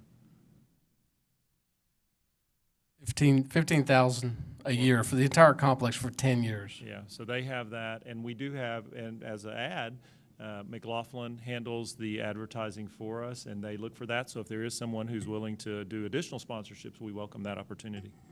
It's always open. Further public comment? So let me ask one thing, Rick. If we go forward with what I proposed, we've got, and the bid doesn't come in under 600 and say 60, 70,000, we've wasted this, right? Because we've thrown 75 out. We've thrown 75,000 of design fees out the window. Well, it depends if they design a $750,000, it's 10%. So if they design a $450,000 restroom only, it's 45. So it's relative But to the what you're difference talking between the about. first two that came was only 100. This so. is not a unique challenge to municipalities. This is something that is new, not unique to San Angelo. One of the things we do suffer with is we do not have a lot of bidders here like there are in other places. So I think Julia could speak to that. That's a challenge we have regularly. I can't guarantee you. It just depends what comes in. And so we can try it and we'll see. I mean, staff agrees. We want to get the cheapest, best solution. It's just this is what came in. And if the bids didn't come in, we can't go make them up. So we can try. We would be sorry not to try, I think, because we're not even trying to find out if there's something cheaper and better. Yes, Shannon? Shannon Carpenter and like Mayor Gunter, as a taxpayer, I'm offended by $750,000. But also, you're saying that you haven't gotten bids, but have y'all actually reached out to, because I'm all about keeping money in San Angelo when we can keep money in San Angelo because I own a business. So have y'all actively reached out to contractors I'll in let Julia San come out Angelo? and answer that for you as the general practice of what we do on all bids, not unique to this one. To speak to that, yes, we've actually contacted local bidders, and we had one company that had assured us they were going to bid, and then whenever we received the bids, we had nothing from them. And so y'all send those out. Julia, we advertise, and then you have a list of locals that you send out to? And last thing, right now they're saying $750,000, but we don't see anything. Can they come and maybe show us what $750,000 is going to buy? What's your question? I mean, we have plans. So Do you we have the plan? The plans are drawn up. So Okay. yes, when the bids go out, the city is required to put out specific documents, and then those bid documents go out as long as with the plans and everything. That's how they I are. mean, can we City see council that? hasn't seen those Right, plans. We're can voting we on see that? $740,000, and I don't even know Does what they- it looks like. Yeah, does it have gold toilets? Carl, do you want to address that? I think. We're probably outside of just public comment, letting it go back and forth. We apologize. The previous council had seen it. We should have provided that in terms of the background and maybe a picture here on the slides. But it's virtually the same concession that's at quad number 1. The first one you drive into the complex. It's the same design. I don't know what that looks like. We apologize. We did bring that to a prior council, and we should have included that picture for you in the background. But for the general public, if you've been out there, it's basically the same as what we've constructed before. And I think along with that, we probably need to itemize all of the cost, architect, what the city requires, and what the building dollar amount is, so that we see that it's not just $740,000, it's all these other things that's going along with it that drives that cost to that amount. Any further public comment? The motion on the floor is to send it back to design for restroom only. The motion was made by Tom and seconded by Lane. We will now take a vote on that issue. All in favor, aye. Aye. Any opposed? Aye. Motion passes. So to be clear, we will proceed with the design. Do you want me to bring the design back to you before we take it out to bid again? You will. I'm bringing the design back, and y'all will approve the design, and then we'll go out to bid. So we will not go out to bid before design comes back to this council. On the restroom-only facility. Right. Correct. We will now have J, which is an update on the sales tax revenue performance by Tina.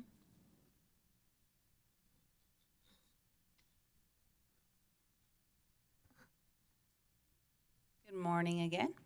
This is just our regular update, on sales tax revenue. We were up 7.19% in August, which is good news, but we did still end the year at, not end the year.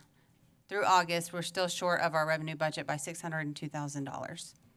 One of the notes on this, and I'm sorry I didn't notice it before, but it refers to that 7% is also inclusive of the half-cent sales tax dollar amount, right? So when you say 7.19 is the money that we see in our general fund not 7%?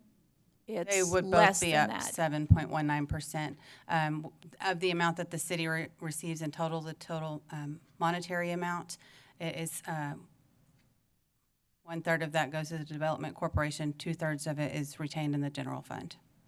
But our general fund, so I think that's an important conversation for us to all have, because when I look, up until now, I might be the only person, but I didn't realize when we said 7% that that was inclusive of the 1/2 cent sales tax that goes into COSA DC.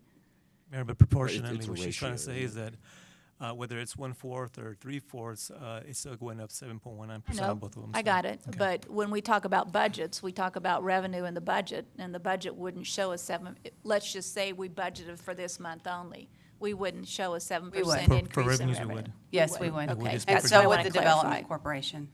Both would see that 7.19% Yeah, that's what I increase. wanted to hear. Yes, ma'am. Yeah, that answers my comment. Okay. Other further comment?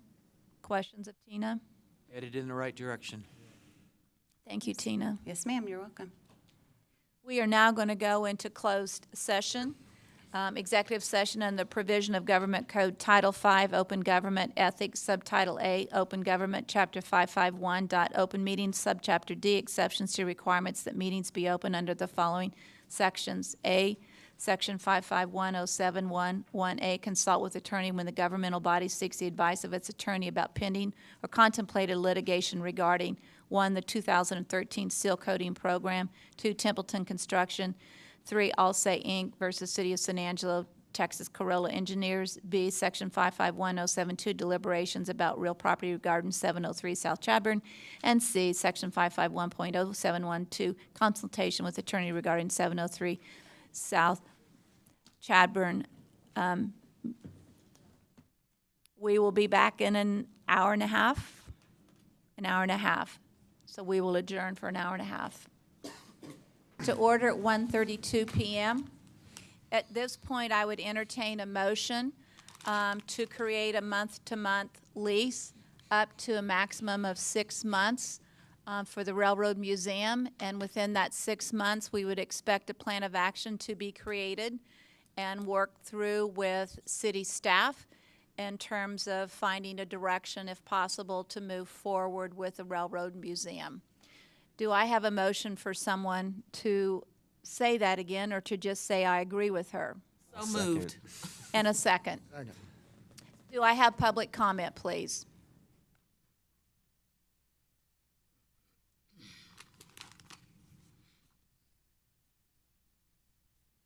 My name is Robin Reed, and I'm a taxpayer in San Angelo. The Railway Museum should support itself, and at the moment, the taxpayers are on the hook. The Railway Board needs to be removed and replaced. If you really want the museum to go to the next level, it's time to start fresh. They had the best person for the job, and due to their resistance to change, she chose to leave. It's time for them to go, and it's time to save the museum for future generations so that they can enjoy the vision of where we can be instead of the vision of where it is now. Thank you, and God bless. Thank you very much. May I have further comment, please?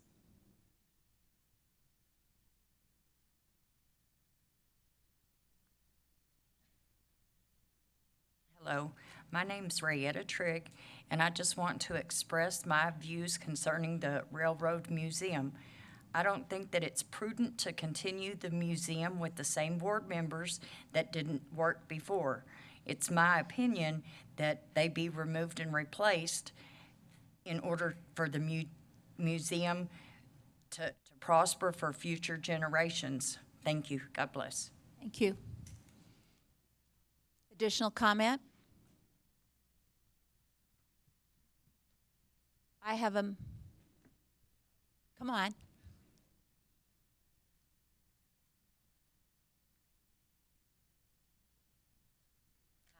Pam Yarbrough, and I'm a taxpayer, and I believe that instead of us paying taxes for this, that they ought to be paying paying for it themselves. I think that they need to resign, is what they need to do. I mean, that's their choice. Or replace. And hang on a second. I just lost my train of thought.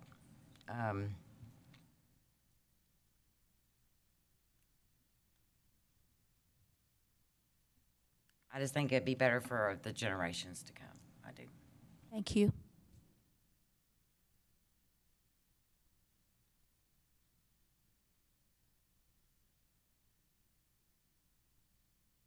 Karen Mitchell, I'd like to thank y'all for renewing the month-to-month lease.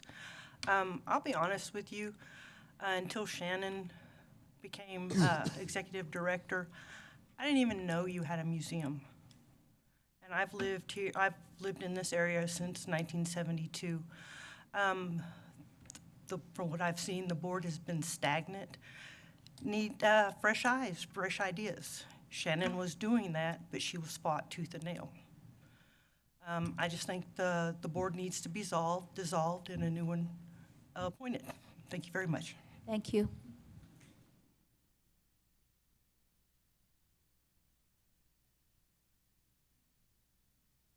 Yes, and I'm really unprepared, and that's not a good way to come up here, but the railroad industry is such that we need everything that we can get in this town to promote it, because it comes right through our city, and different names will appear from time to time.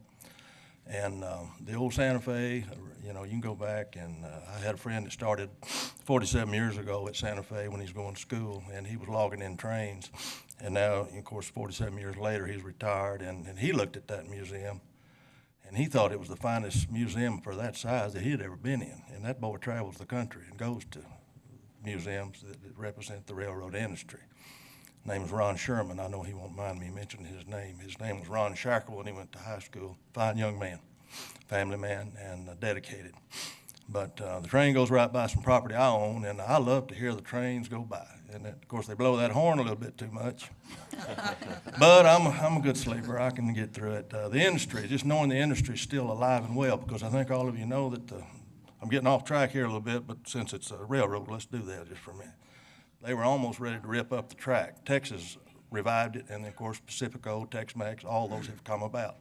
The industry, the oil industry, is such that it's very lucrative now at this time. It provides a lot of money and tax base for our town. I think it'd be wise for us to really look over the whole situation, whether it be resignations, new membership, or new board members coming forward. I think that's being talked about today, and I think there's a desire for some new faces to be seen. As you all know, the places you sit down here at, there's been a lot of people sitting in those chairs. And people change, things change. If you don't change, you stagnate and you die. So I think I'd like to see some good leadership, those who want to step forward and do the leadership roles and provide for a new, or if it takes a new board member, a board seating, I think new blood would help.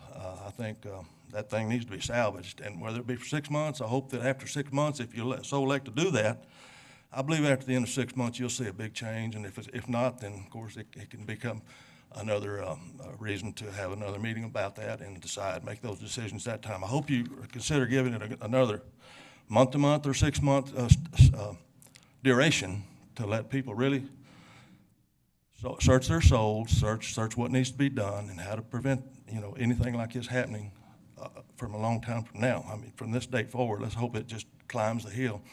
And it'll survive. That's what. And I'm a taxpayer in San Angelo. I've lived here all my life. Love this town, and let's try to keep it going. Whether it needs some paving or air conditioning, whatever the desires are of the committee, or those who decide, the board members, the voting public, whoever's involved, donations here and there, whatever, events, things can be reorganized, and I think it can make a good go of it. And I hope that's all considered today by all you members here. Thank you very much. I think I have one more person wanting to comment.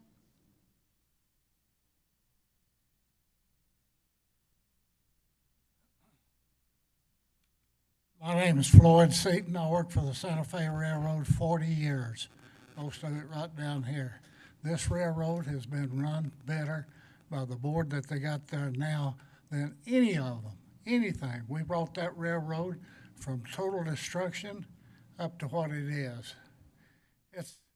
It's not the board.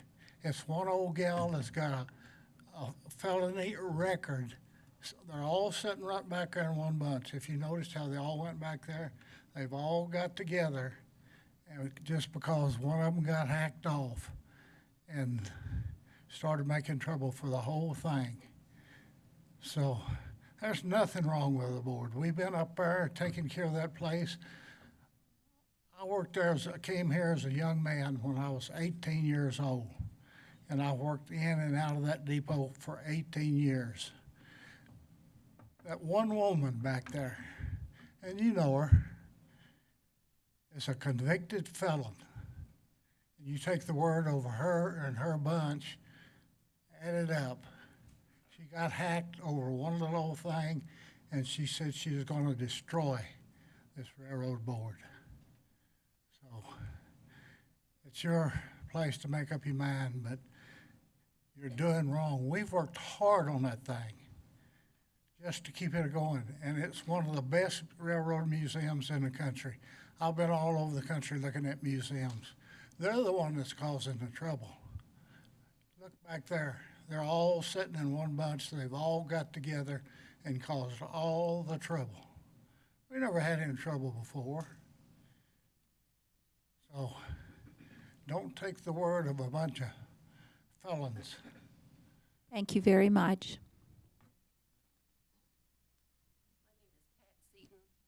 I will just add one comment. There are 3 new board members. There are only 2 board members that were on the original board, and one of the new ones is board president. And we're looking forward. We're not looking in the past, as far as I can see. I'm not on the board, but I'm observing, and it looks like we're moving forward with the help of the city council as well. Thank you very much.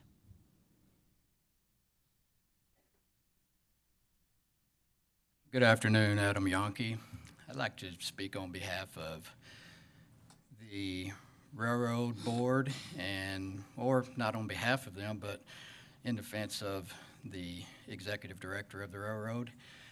I have been a part of helping her and assisting for the past month, and I can stand here and say that the railroad has definitely been under new direction, feel that it's taken a new breath of air, if you will. And look around on what's being done and on the weekends, and I don't see any board members there. So I personally have a bit of a difficulty finding where all the new zest and zeal comes from when I don't see anybody there on Saturdays except Shannon. That's my comment, and I appreciate you for your time. Thank you very Mayor, much. we may be deviating. Yeah, I wanna think make sure we're that- deviating quite a bit off of what the motion was. The motion was related to the lease, so we need to keep public comments related to the lease. Okay, Shannon, do you have a comment relative to the lease? Yes, first of all, I want to tell you thank you for doing your job. And I think that the railway is very important, and I think that it should go forward. And I really appreciate the fact that y'all are giving it 6 months, because I do think that they need to reinvent the board. I'm so sorry that you had to hear the things that you heard earlier. I think it's very unprofessional. I've worked really hard for the last 16 years to be where I am, and I'm very proud of the woman that I've become.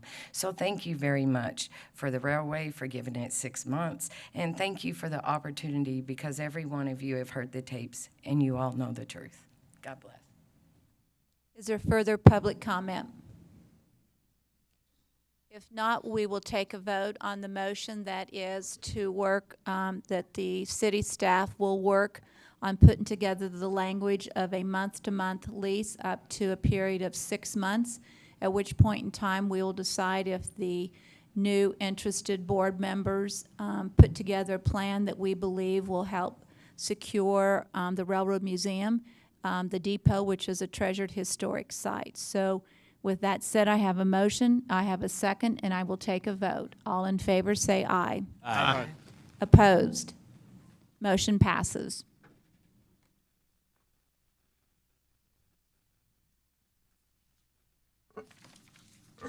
Do have a note on this next caption, Mayor. It says Elizabeth Grindstaff to a second full term. It should be a first full term. All right, consider approving the following board nominations. The Airport Advisory Board, Teresa Special, SMD 2, to a first full term ending October 2020. William Pritchard, SMD 6, to a first full term ending October 2020. And Elizabeth Grindstaff to a first full term ending October 2020. Do I have a motion for that? Move. A second? Second. Any objections? Passed 7-0. The Animal Shelter Advisory Commission, Carol Dunnigan, SMD 5, to an unexpired term ending January 2019. Move to approve. A second. All in favor? Aye. Passes 7-0. We are at the final C, announcements and consideration of future agenda items. May I hear from council members in terms of future agenda items requested? Nothing at this time, Mayor. None at this time. And at this time. None at this time. None. Yes, I'd like to have the engineering department or the operations department bring a update on the chip seal program and get a better explanation to the citizens really what that's intended to do and how this contractor is performing on this. Thank you, Harry. With that, do I have a motion for adjournment? Move to adjourn. A second. Here. We are done for this meeting on September the 19th, 2017. Thank you, each and every one of you, for your thoughts and for all of your considerations.